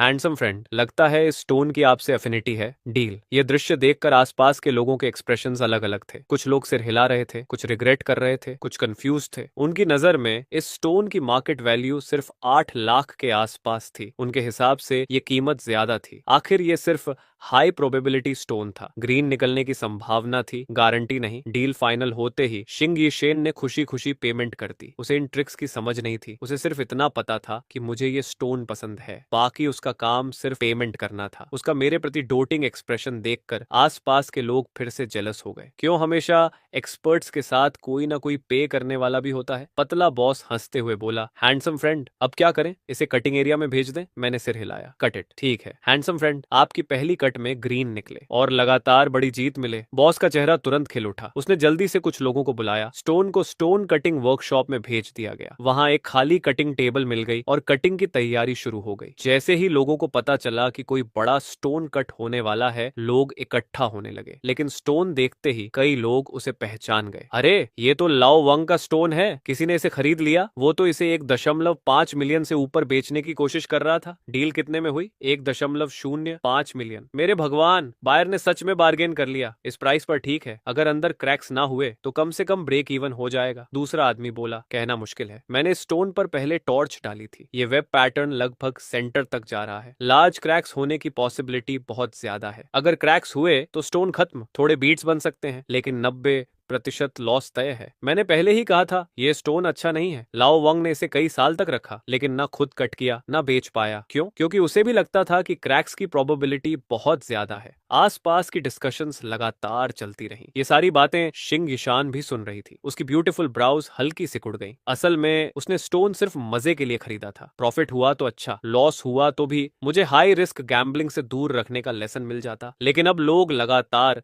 नेगेटिव बातें कर रहे थे। उसे डर था कि मुझ पर प्रेशर ना आ जाए। वो धीरे से आगे बढ़ी। उसने अपना छोटा फेयर हैंड मेरे हाथ पर रख दिया और सॉफ्टली बोली, क्या हुआ आंटी शिंग? मैंने मुस्कुराकर पूछा, कुछ नहीं। सक्सेस हो या ना हो, ज्यादा सीरियसली मत लेना। हम बस फन के लिए कट कर रहे हैं। वो मुझे कंफर्ट कर रही थी, मेरे प्रेशर को कम करना चाहती थी, लेकिन मुझे हंसी आ रही थी। मैंने भी वो सारी बातें सुनी थी, लेकिन मुझ पर कोई असर नहीं पड़ा। आखिर मेरे पास सिस्टम था। और सिर्फ सिस्टम ही नहीं, मेरे पास एक्सरे विजन भी थी और आई ऑफ वैल्यू भी। इन दोनों गारंटीज के साथ मैं इस स्टोन का हर डिटेल साफ देख सकता था। हाँ, इसमें क्रैक्स थे, लेकिन वे क्रैक्स बस आइस टाइप जेड को छू कर निकल रहे थे। उन्होंने अंदर के जेड को डैमेज नहीं किया था। मैं मुस्कुराया। इट्स ओके आंटी शिंग, ट्रस्ट मी। ये कहते हुए मैंने अपनी छोटी उंगली उसकी हथेली में फंसा दी। पब्लिक में ये इंटीमेट जेस्चर देखकर उसके चीक्स हल्के लाल हो गए। मैंने स्टोन कटिंग मास्टर की तरफ देखा। मास्टर, कट कीजिए। मैं कटिंग लाइंस ड्रॉ कर चुका था। इन लाइंस की वजह से जेड डैमेज नहीं होता और high grade ice type Z की ब्यूटी भी मैक्सिमम दिखाई देती। ठीक है बॉस, पहली कट में ग्रीन निकले और लगातार जीत मिलती रहे। ओल्ड मास्टर ने मशीन शुरू कर दी। स्टोन कटर की आवाज गूंज उठी। स्टोन टूटने की आवाज के साथ भीड़ और बड़ी होने लगी। अब लगभग 30 से 40 लोग वहां खड़े थे। लेकिन पहली ओपनिंग देखने के बाद अचानक चारों तरफ से डिसअपॉइंटमेंट की आवाजें आने लगी। अरे, ये तो बस्ट है। बहुत ऑर्डिनरी स्टोन है। जेड का कोई साइन नहीं, ऊपर से इतनी क्रैक्स भी हैं। अगर जेड हुआ भी तो शायद खराब हो चुका होगा। 90% लॉस तय है। मैंने पहले ही कहा था, ये लाओ वांग का मनी लूजिंग स्टोन है। लोग लगातार सिर हिला रहे थे। शिंग यीशान ने फिर मेरा हाथ दबाया। इट्स ओके शाओपंग, लेकिन मैं बिल्कुल काम था। मैं मुस्कुराया, ये सक्सेस होगा आंटी शिंग, ट्रस्ट मी। फिर मैंने मास्टर से कहा, कटिंग जारी रखिए उसी लाइंस पर। आसपास के लोग सुनकर हंस पड़े। ये लड़का बहुत स्टबर्न है। इतनी हालत होने के बाद भी होप नहीं छोड़ी। कुछ लोग तो सिर हिलाते हुए वापस जाने लगे। लेकिन तभी लगातार कुछ कट्स के बाद स्टोन कटिंग मास्टर की आंखें अचानक फैल गईं। उसके चेहरे पर शॉक और डिस्बिलीफ साफ दिख रहा था। फिर वो जोर से चिल्लाया, ग्रीन, ग्रीन निकल आया बॉस, ग्रीन निकल आया। उसकी एक्साइटेड और ट्रेम्बलिंग आवाज पूरे एरिया में गूंज गई। सभी लोग तुरंत आगे झुक गए, सबकी गर्दनें स्टोन की तरफ मुड़ गईं। मशीन पर बहता पानी डस्ट को साफ कर रहा था और अगले ही पल एक चमकदार हरा रंग सबके सामने आ गया। वो ग्रीन बेहद वाइब्रेंट था। मेरे भगवान, ये कम से कम ग्लूटेन्स टाइप है। दूसरा एक्सपर्ट तुरंत बोला, ग्लूटेन्स टाइप नहीं, ये तो कम से कम आइस टाइप है, हाई ग्रेड आइस टाइप। पूरा क्राउड हिल गया। सबसे शॉकिंग बात, आसपास मौजूद 7 से 8 बड़ी क्रैक्स जेड को टच तक नहीं कर रही थी, वो बस उसके किनारे से निकल गई थी। ये लक बहुत ज्यादा है। टेक्सचर देखो, ट्रांसपेरेंसी देखो, जैसे अभी आइस सेलर से निकाला गया हो। फ्लोटिंग ग्रीन भी कमाल का है, लग रहा है जैसे पानी टपक जाएगा। High grade ice type plus floating green, perfect combination. अब पूरा एरिया एक्साइटमेंट से भर चुका था। लोगों की भीड़ लगातार बढ़ती जा रही थी। कुछ ही मिनटों में लोग प्राइस लगाना शुरू कर चुके थे। हैंडसम फ्रेंड, और मत काटो, 1.5 मिलियन, मैं खरीदता हूँ। दूसरा आदमी चिल्लाया, 2 मिलियन। तीसरा बोला, 2.2 मिलियन, मुझे बेच दो। प्राइस लगातार बढ़ने लगी। कई लोग मेरे पास आकर फ्रेंडशिप बढ़ाने लगे। हर एक्सपर्ट समझ चुका था अब सवाल प्रॉफिट होगा या नहीं का नहीं था, सवाल सिर्फ ये था प्रॉफिट कितना होगा। शिंग ईशान की आंखें भी चमक उठी। उसे जेड की समझ नहीं थी, लेकिन इतना समझ आ गया था कि ये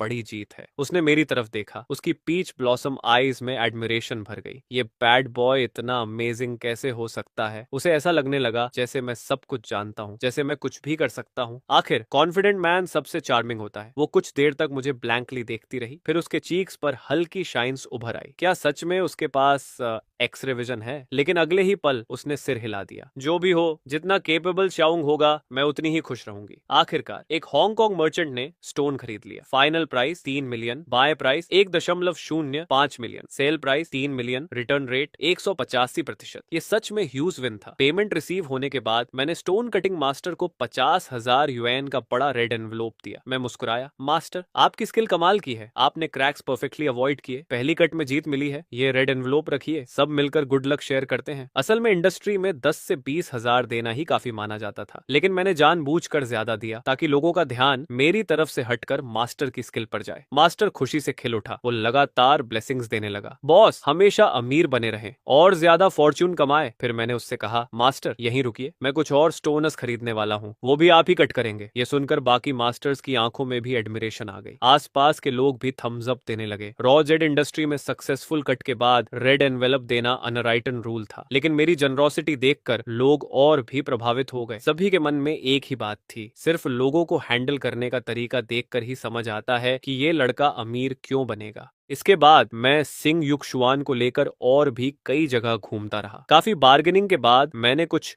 रॉ जेड स्टोन्स चुने जिनका इन्वेस्टमेंट रिटर्न रेट 100% से भी ज्यादा था। मैंने उन सबको खरीद लिया। कुल मिलाकर लगभग 15 मिलियन खर्च हो गए। मेरे पास अभी इतने पैसे नहीं थे, इसलिए पूरा खर्च आंटी सिंह ने किया। वैसे भी हमारे रिलेशनशिप में इतनी फॉर्मेलिटीज की जरूरत नहीं थी। बेशक मैंने कुछ ऐसे स्टोन्स भी खरीदे जिनमें लॉस होना तय था। आखिर में रिजल्ट रहा 10 खरीदे, 7 में प्रॉफिट और 3 में लॉस। जेड एक्सपर्ट्स की नजर में यह काफी हाई लेवल सक्सेस रेट माना जाता है। बहुत से ओल्ड मास्टर्स पूरी जिंदगी इस बिजनेस में रहने के बाद भी इतना सक्सेस रेट हासिल नहीं कर पाते, और जिन स्टोन्स में ह्यूज प्रॉफिट निकला था उन्हें तुरंत कई ज्वेलरी मर्चेंट्स ने बिड करके खरीद लिया। मैंने जो स्टोन्स खरीदे थे वे भी हाई वैल्यू कैटेगरी के थे। ज्यादातर की कीमत 700 से 800,000 से लेकर मिलियंस तक थी। इसलिए जब मैंने प्रॉफिट कमाया, लोग जेलस भी नहीं हो पाए, उन्हें सिर्फ एडमिरेशन महसूस हुई। आखिर पहली बात, उनके पास इतना कैपिटल नहीं था। दूसरी बात, अगर होता भी तो वे लाखों का रिस्क लेने की हिम्मत नहीं करते। कई घंटों तक बिजी रहने के बाद मैं और शिंग युक्शुअन दोनों थक गए। हम रॉ जेड मार्केट के एक हाई एंड टी हाउस के क्वाइट प्राइवेट रूम में जाकर बैठ गए, आराम करने के लिए और साथ ही आज के रिजल्ट्स कैलकुलेट करने के लिए। हार्वेस्ट बहुत अच्छा था, नेट प्रॉफिट 17 मिलियन से ज्यादा। जैसा मैंने सोचा था, सिस्टम होने के बाद पैसा कमाना सच में बहुत आसान हो गया था। ये तो सिर्फ एक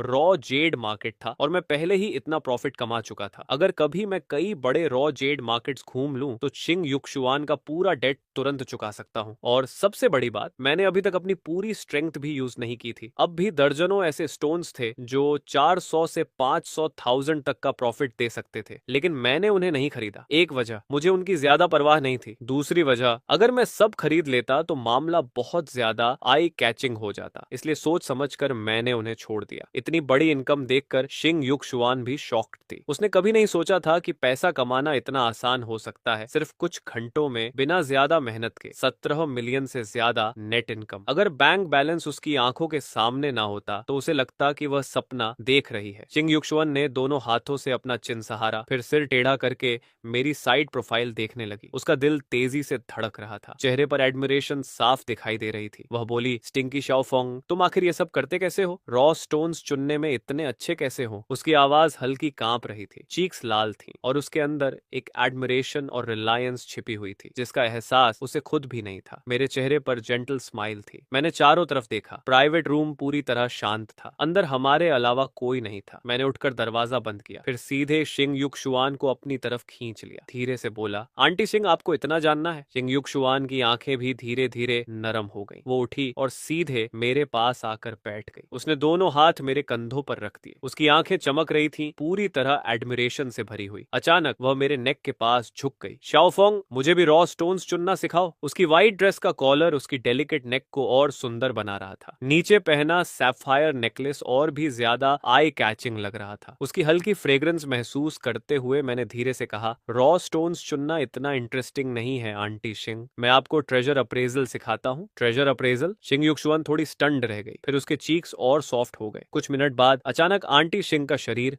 हल्का सा कांप गया। वह जल्दी से उठ खड़ी हुई। मैंने बहुत ज्यादा टी पी ली। शाओफेंग, मुझे रेस्ट रूम जाना है। बात पूरी होने से पहले ही वह जल्दी जल्दी रूम से बाहर निकल गई। उसकी जल्दबाजी भरी बैग देखते हुए मैं हल्का सा मुस्कुराया। मैंने हाथ उठाकर अपनी नोज को टच किया। हवा में सैंडलवुड जैसी हल्की फ्रेग्रेंस थी, वही खास सेंट जो शिंग युक्शुआन के बॉडी से आती थी। मैंने समय कैलकुलेट किया। ऑक्शन शुरू होने वाला था। अगर ऑक्शन में कुछ और हाई प्रॉफिट स्टोन्स मिल गए, खासकर वह स्टोन जिसका प्रॉफिट मार्जिन 80 टाइम्स था, तो आज मैं आधा छोटा गोल पूरा कर सकता था। बुरा नहीं, ये पैसा मिलते ही मैं और खुलकर अपने स्किल्स यूज कर सकता था। वैसे भी वैल्यू इन्वेस्टिंग सिर्फ रॉ जेड स्टोन्स तक लिमिटेड नहीं था। Antique hunting, bargain treasure, stock fund, foreign exchange, सब पॉसिबल था। और उन चीजों में पैसा और भी आसानी से बनता था। साथ ही ज्यादा अटेंशन भी अट्रैक्ट नहीं होती थी। मैं इन्हीं विचारों में डूबा हुआ था कि प्राइवेट रूम का दरवाजा खुला, लेकिन अंदर आने वाली शिंग युक्शुआन नहीं थी। एक यंग गर्ल थी। उसने टाइट फिटिंग लॉन्ग ड्रेस पहन रखी थी। उसके ब्राउज सुंदर थे और चेहरा भी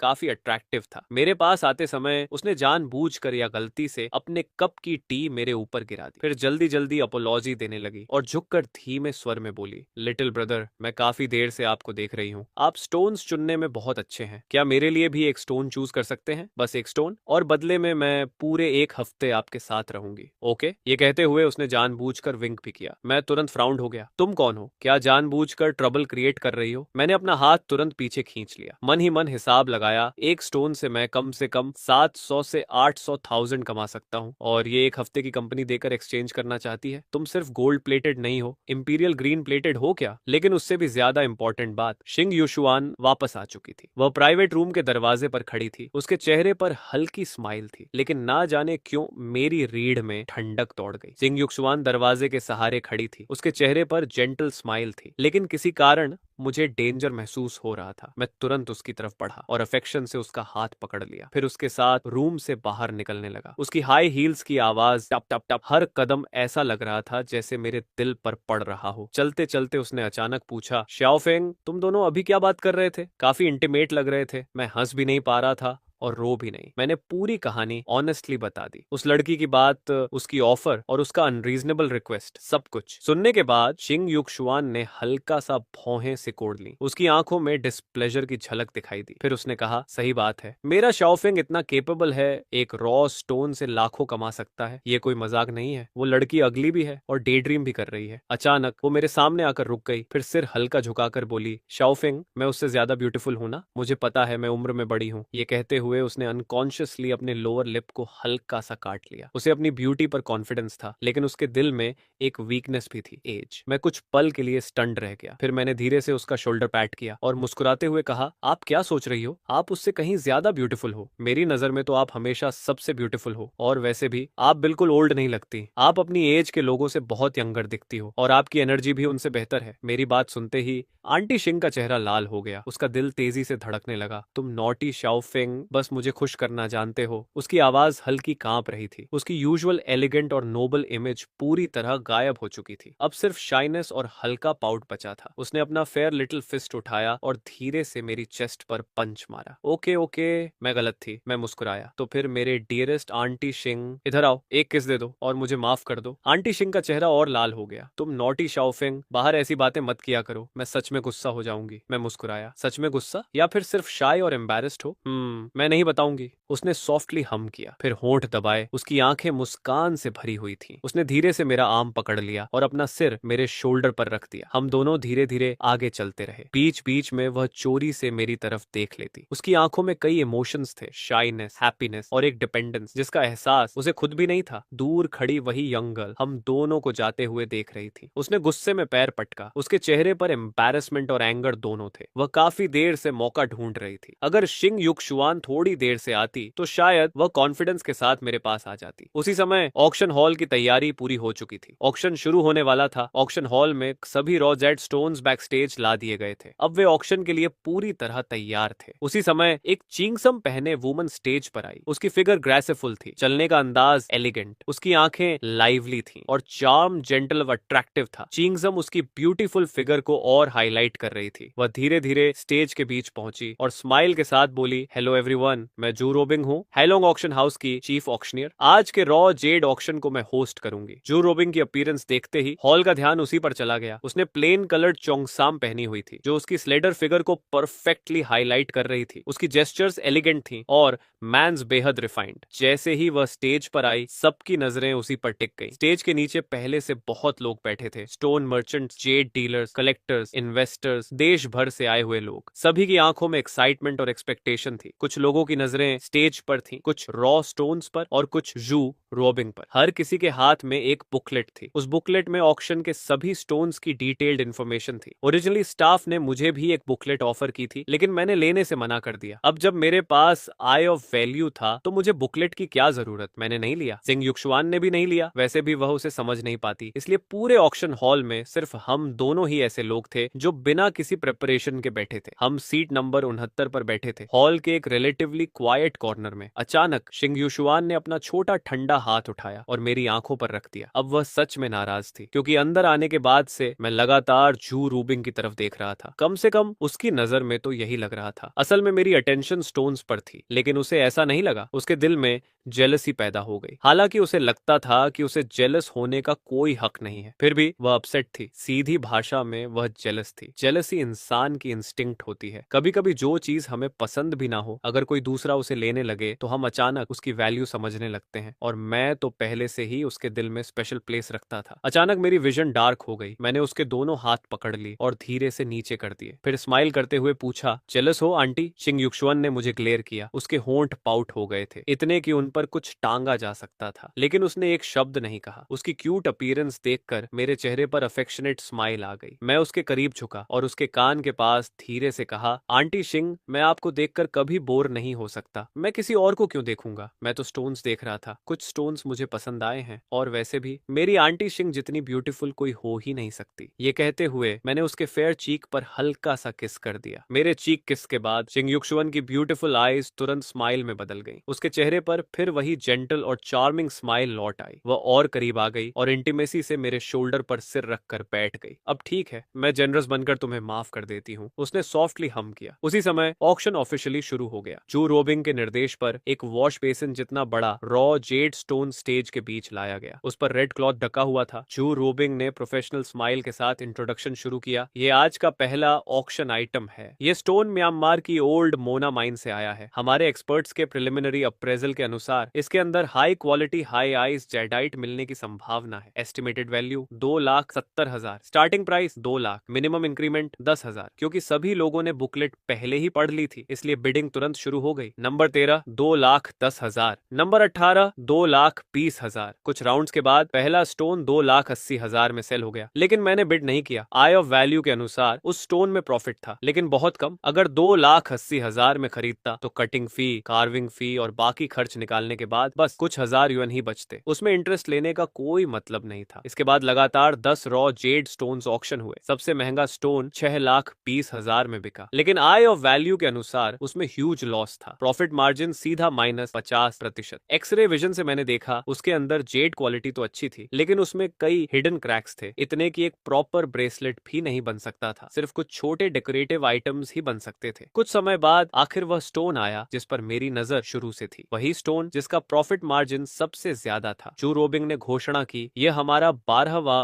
ऑक्शन आइटम है, ओल्ड फक्सन माइन का रॉ स्टोन। एक्सपर्ट्स के अनुसार इसमें high quality high ice vibrant green jadeite निकल सकती है। Estimated value 2 lakh, starting price 1 lakh, minimum increment 10,000। Stone लगभग बास्केटबॉल जितना बड़ा था। उसकी आउटर स्किन रफ थी, उस पर पाइथन वेन्स और पाइन फ्लावर पैटर्न्स मौजूद थे। ऊपर से कलर भी रिच दिख रहा था, लेकिन इंडस्ट्री के लोग एक नजर में समझ गए, ये स्टोन बहुत रिस्की है। फिर भी जब जू रोबिंग ने बिडिंग शुरू करवाई तो कोई हाथ नहीं उठा। कोई बिड करेगा? हॉल पूरी तरह शांत था। असल समस्या क्रैक्स थी। स्टोन के ऊपर ही 6 से 7 बड़े क्रैक्स साफ दिखाई दे रहे थे। कई डेंट्स और डीप फिशर्स भी थे। लोगों का मानना था, अगर सरफेस इतनी खराब है तो अंदर की कंडीशन और भी खराब होगी, इसलिए किसी को इंटरेस्ट नहीं था। ये स्टोन बेकार है, सिर्फ फ्रस्ट्रेशन देगा। नेक्स्ट आइटम लाओ। हॉल में डिसअपॉइंटमेंट फैल गई। लगभग सभी लोग सिर हिला रहे थे। जू रोबिंग भी धीरे धीरे डिसअपॉइंटेड होने लगी। लग रहा था स्टोन अनसोल्ड रह जाएगा। वह हैमर गिराने ही वाली थी, तभी एक प्लेकार्ड उठा, नंबर 69। जू रोबिंग की आंखें चमक उठी। Number 69 bids 100,000। Anyone else? Silence. 100,000 once, 1 lakh 2 बार, 1 लाख 3 बार। पैंग! Congratulations to bidder number 69। पास बैठे कई लोगों ने मुड़कर देखा। जब उन्होंने देखा कि बिडर एक यंग मैन है तो तुरंत इंटरेस्ट खो दिया। उनके हिसाब से मैं बस एक न्यूकमर था, प्रैक्टिस और फन के लिए स्टोन खरीद रहा था। लेकिन उनकी सोच और मेरी सोच में जमीन आसमान का फर्क था। उस समय मेरी आंखें लगभग चमक रही थी। मुझे खुद यकीन नहीं हो रहा था, इतनी आसानी से मिल गया। कोई कंपटीशन भी नहीं, सिर्फ 1 लाख में। मेरा हंसने का मन कर रहा था, क्योंकि आई ऑफ वैल्यू और एक्स-रे विजन दोनों के अनुसार यह स्टोन असली ट्रेजर था। Appraised item raw jade stone, estimated sale price 2 lakh, estimated market value 16 lakh, profit margin 8,000% quality, supreme summary imperial green cabochon, यानी एक प्योर इंपीरियल ग्रीन कबोशन अंदर छिपा हुआ था। उसका कलर रिच और इवन था। ट्रांसपेरेंसी भी बेहद हाई थी, लगभग glass ice jade level. Weight भी 5 कैरेट से ज्यादा। ऐसा इंपीरियल ग्रीन कबोशों आराम से 16 मिलियन का था। ऑक्शन खत्म होने के बाद सब लोग पेमेंट करने लगे, फिर अपने अपने स्टोन्स कलेक्ट करने लगे, लेकिन कोई घर नहीं गया। लगभग सभी लोग स्टोन कटिंग एरिया की तरफ बढ़ गए, क्योंकि ज्यादातर बायर्स का प्लान था स्टोन खरीदते ही कट करवाना। अगर प्रॉफिट निकला तो वहीं तुरंत डील करके कैपिटल रिकवर कर लेंगे। जू रोबिंग भी वहीं रुक गई। वह कई मर्चेंट से बातचीत कर रही थी। अगर किसी के पास हाई क्वालिटी जेड निकलती तो वह उसे ऑक्शन हाउस में कंसाइन करने के लिए कन्विंस करने वाली थी, क्योंकि अच्छी जेडियाइट के बिना ऑक्शन हाउस लोगों को अट्रैक्ट नहीं कर पाता। उसी समय चिंग युक शुआन ने मेरे स्टोन की तरफ देखकर कहा, शाओफोंग, इस स्टोन में तो इतने क्रैक्स हैं, कोई भी देख सकता है कि ये ऑर्डिनरी है। मेरे हाथ का स्टोन ऐसा लग रहा था जैसे उसे क्रश कर दिया गया हो या किसी भारी शॉक का सामना करना पड़ा हो। पूरा स्टोन क्रैक्स से भरा हुआ था, लेकिन मुझे बिल्कुल भी परवाह नहीं थी। मैंने कैजुअली कहा, आंटी शिंग, आप इस पर फूंक क्यों नहीं मारती? शायद प्रॉफिट निकल आए।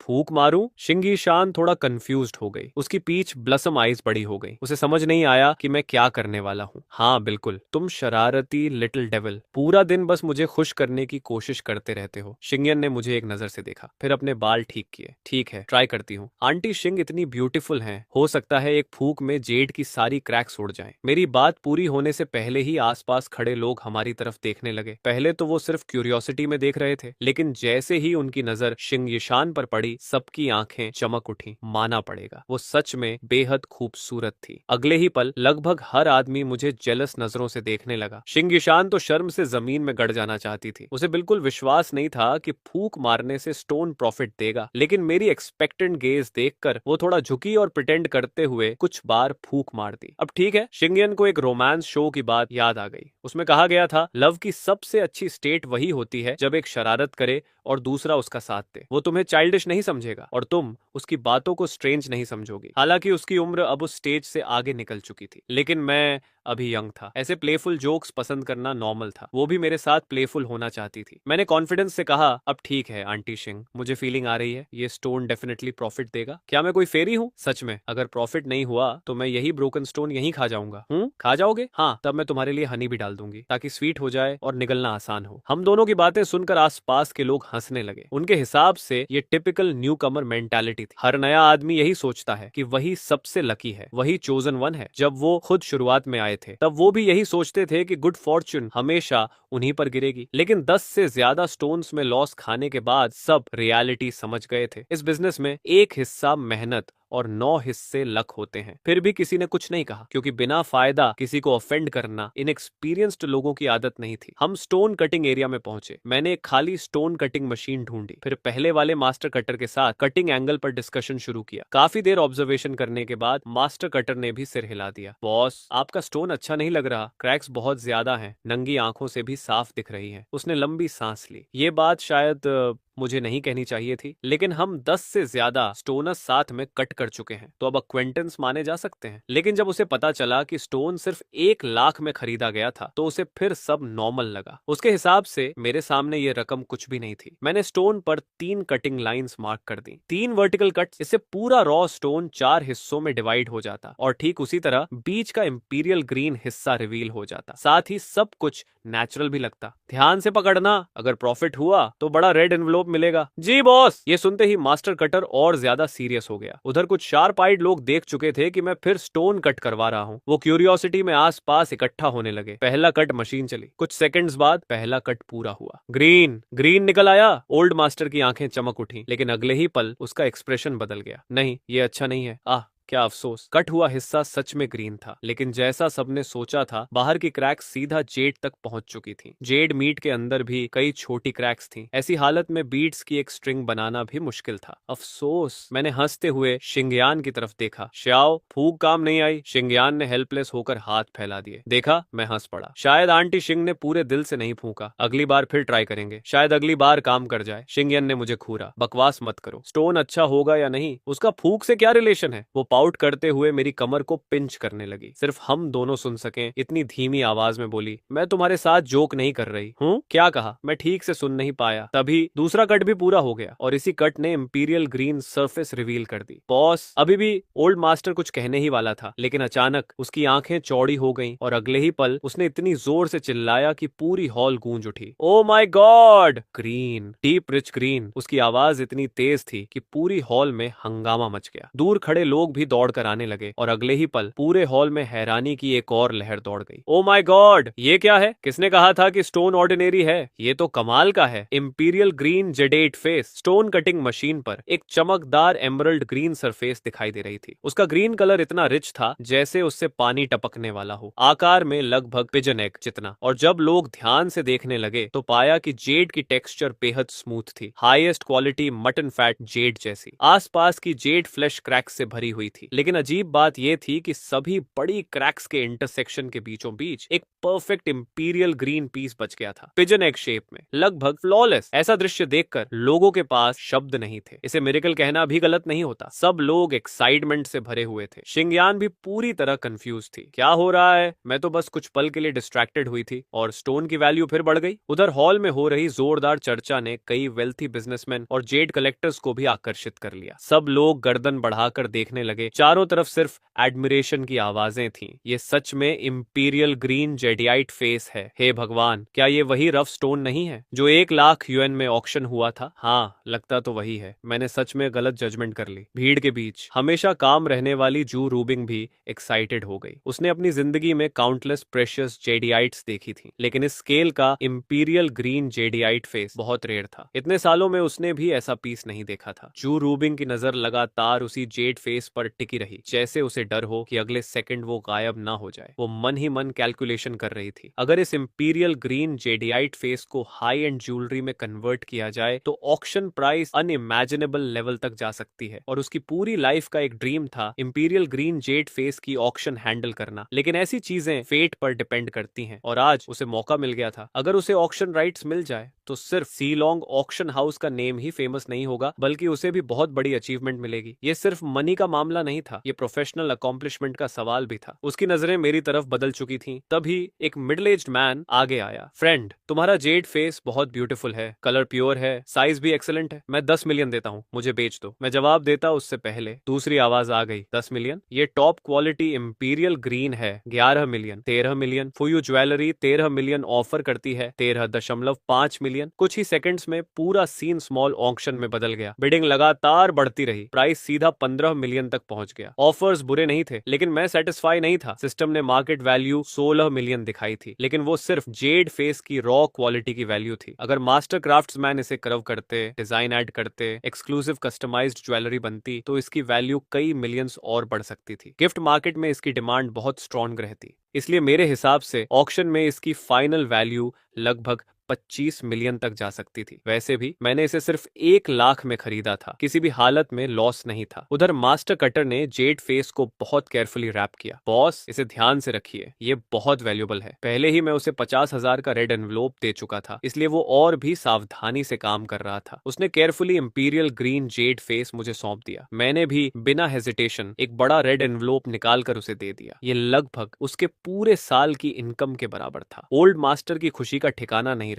उसके चेहरे पर इतनी बड़ी स्माइल थी कि रुक ही नहीं रही थी। उसे थोड़ा एम्बैरेसमेंट भी हो रहा था, क्योंकि उसे लगता था असल मेहनत तो मैंने की थी। कटिंग लाइंस भी मैंने ड्रॉ की थी। उसे लग रहा था कि उसने बहुत आसानी से पैसा कमा लिया। उधर ज्वेलरी मर्चेंट्स बिडिंग बढ़ाते रहे। हाईएस्ट ऑफर 17 मिलियन तक पहुंच गया, लेकिन फिर भी मैंने बेचने की कोई इच्छा नहीं दिखाई। यहीं पर जू रूबिंग की आंखें चमक उठी। वो धीरे धीरे मेरी तरफ आई, फिर सॉफ्ट वॉइस में बोली, मिस्टर चू, क्या हम थोड़ी देर प्राइवेट बात कर सकते हैं? मैंने उसकी तरफ देखा। आखिरकार वो खुद मेरे पास आ ही गई थी। मैंने हल्के से सिर हिलाया, फिर शिंगीशान का हाथ पकड़कर जू रूबिंग के पीछे पीछे एक क्वाइट प्राइवेट रूम की तरफ चल पड़ा। लेकिन रास्ते में शिंगीशान को एक फोन कॉल आ गया। वो साइड में जाकर कॉल अटेंड करने लगी और मैं अकेला जू रूबिंग के साथ प्राइवेट रूम में चला गया। शिंगीशान के पीछे रुक जाने के बाद मैं अकेला जू रूबिंग के साथ प्राइवेट रूम में पहुंचा। ये देखकर जू रूबिंग की नजरें और जेंटल हो गईं। जैसे ही हम अंदर गए वो तुरंत मुड़ी। उसकी आंखों में सॉफ्ट लाइट चमक रही थी। उसने दोनों हाथों से मेरा आर्म हल्के से पकड़ लिया। इस समय ऑक्शन हाउस वाली सीरियस जू रूबिंग और अभी की जू रूबिंग में काफी फर्क था। उसकी लाइवली आईज टेंडरनेस से भरी हुई थी। वो सॉफ्टली बोली, मिस्टर चू, मेरा नाम जू रूबिंग है। आप मुझे बिंग बिंग कह सकते हैं या शाओजू भी कह सकते हैं, दोनों ठीक है। वो मुझे सोफा तक ले गई, फिर ग्रेसफुली उठी, मुड़ी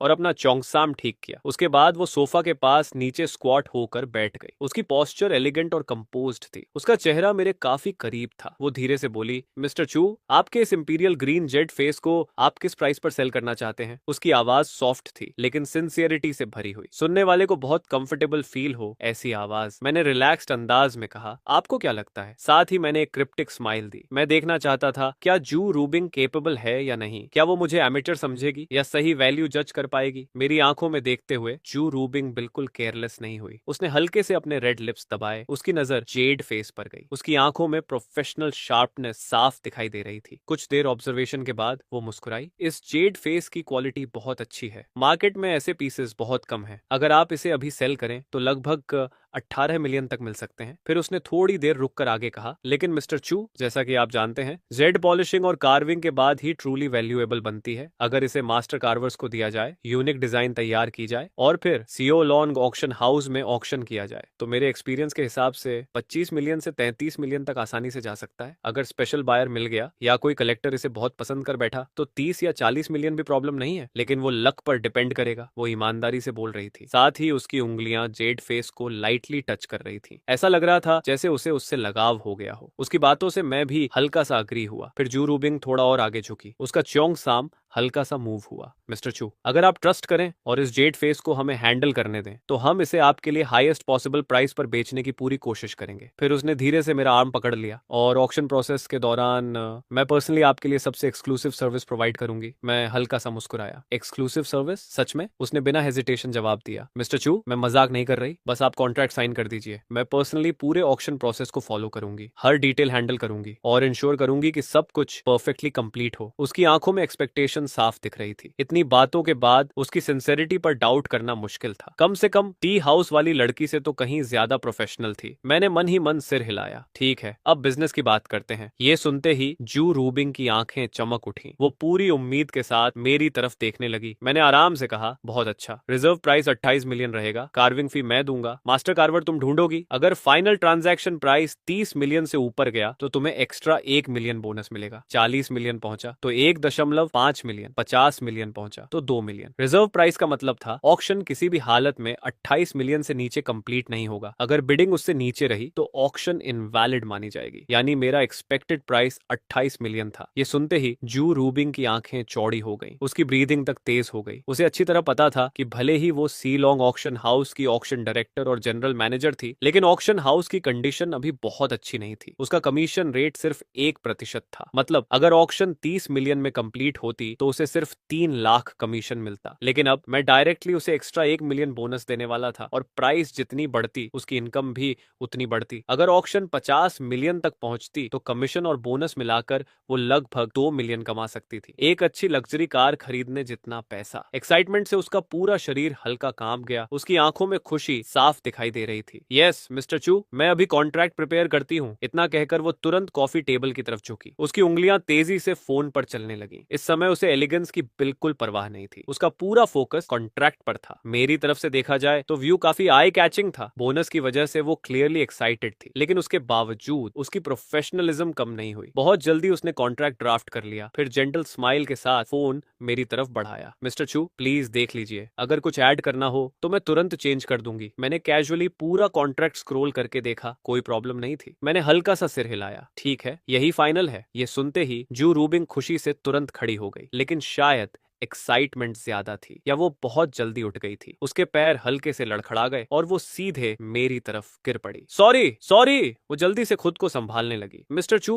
माफ कीजिए, मैं अभी प्रिंट निकलवा कर लाती हूँ, बस थोड़ा वेट कीजिए। इतना कहकर वो एलिगेंट स्टेप्स में बाहर निकल गई। उसी समय शिंग ईशान भी फोन कॉल खत्म करके वापस आ रही थी। दोनों डोर पर लगभग आमने सामने आ गई। शिंग ईशान ने सरप्राइज से जू रूबिंग को देखा। उसकी पीच ब्लश आईज हल्की सी सिकुड़ गई। उसने हल्के से हवा सूंघी। प्राइवेट रूम में एक फेंट फ्रेग्रेंस थी और उसमें कुछ अलग भी मिला हुआ था। जू रूबिंग चली गई। शिंग ईशान कमरे में दाखिल हुई। मैंने तुरंत उठकर उसे हक किया और सोफा पर बैठा दिया। आंटी शिंग, किसका कॉल था? उसने जवाब दिया, आंटी ली का। वो उठ गई है, कह रही थी कि उसने पैसे अरेंज कर लिए हैं और अब वो यहाँ आ रही है। मैं हंसा। ड्रंक आंटी काम बहुत जल्दी करती है। फिर शिंग ईशान ने अचानक मेरी तरफ देखा। उसकी आंखों में सस्पिशन की हल्की झलक थी। शाओंग, तुम दोनों के बीच क्या चल रहा था? वो ऐसी हालत में बाहर क्यों गई? उसकी पीच ब्लॉसम आईज मुझे ध्यान से देख रही थी, जैसे मेरे चेहरे से जवाब पढ़ लेना चाहती हो। मैंने कंधे उचकाए। कौन जाने, शायद वो बस एक्साइटेड थी। शिंगयन ने आर्म्स क्रॉस कर ली। उसकी आंखें क्रेसेंट शेप में बदल गई। वो मुस्कुराई, लेकिन पूरी तरह नहीं। एक्साइटेड? शाओंग, सच सच बताओ, तुमने उसके साथ कुछ किया तो नहीं? मैं तुरंत चौंक गया। आंटी शिंग, आप बिल्कुल मेरी मॉम जैसी हो। जब गुस्सा होती हो तो बिल्कुल यही एक्सप्रेशन बनाती हो। मैंने जल्दी जल्दी पूरा मामला एक्सप्लेन कर दिया। बेशक सिर्फ प्रॉफिट शेयरिंग और बिजनेस वाली बातें, बाकी डिटेल्स बताने का कोई इरादा नहीं था। मैं बेवकूफ नहीं था। मेरी बात सुनने के बाद शिंग ईशान का एक्सप्रेशन नॉर्मल हो गया। उसकी आंखों में अप्रिशिएशन आ गई। मम, तुमने बिल्कुल सही किया। हम जैड बिजनेस नहीं समझते। ऐसी चीज प्रोफेशनल के हाथ में देना ही बेहतर है। वो रिलायबल मास्टर कार्वर्स ढूंढ सकती है, एक्सक्विजिट कार्विंग करवाकर हाई प्राइस पर बेच सकती है और बोनस देकर उसे बाइंड करना भी स्मार्ट मूव है। थोड़ा एक्स्ट्रा कमाने के लिए वो और ज्यादा डेडिकेटेड होकर काम करेगी और हमारा एफर्ट भी बचेगा। इतना कहकर उसने सिर थोड़ा तिरछा किया, फिर मुझे देखती हुई सॉफ्ट वॉइस में बोली, मेरा शाओपिंग सच में बड़ा हो गया है। तुम सिर्फ बहुत कुछ जानते ही नहीं, बल्कि तुम्हारी सोच भी काफी मैच्योर हो गई है।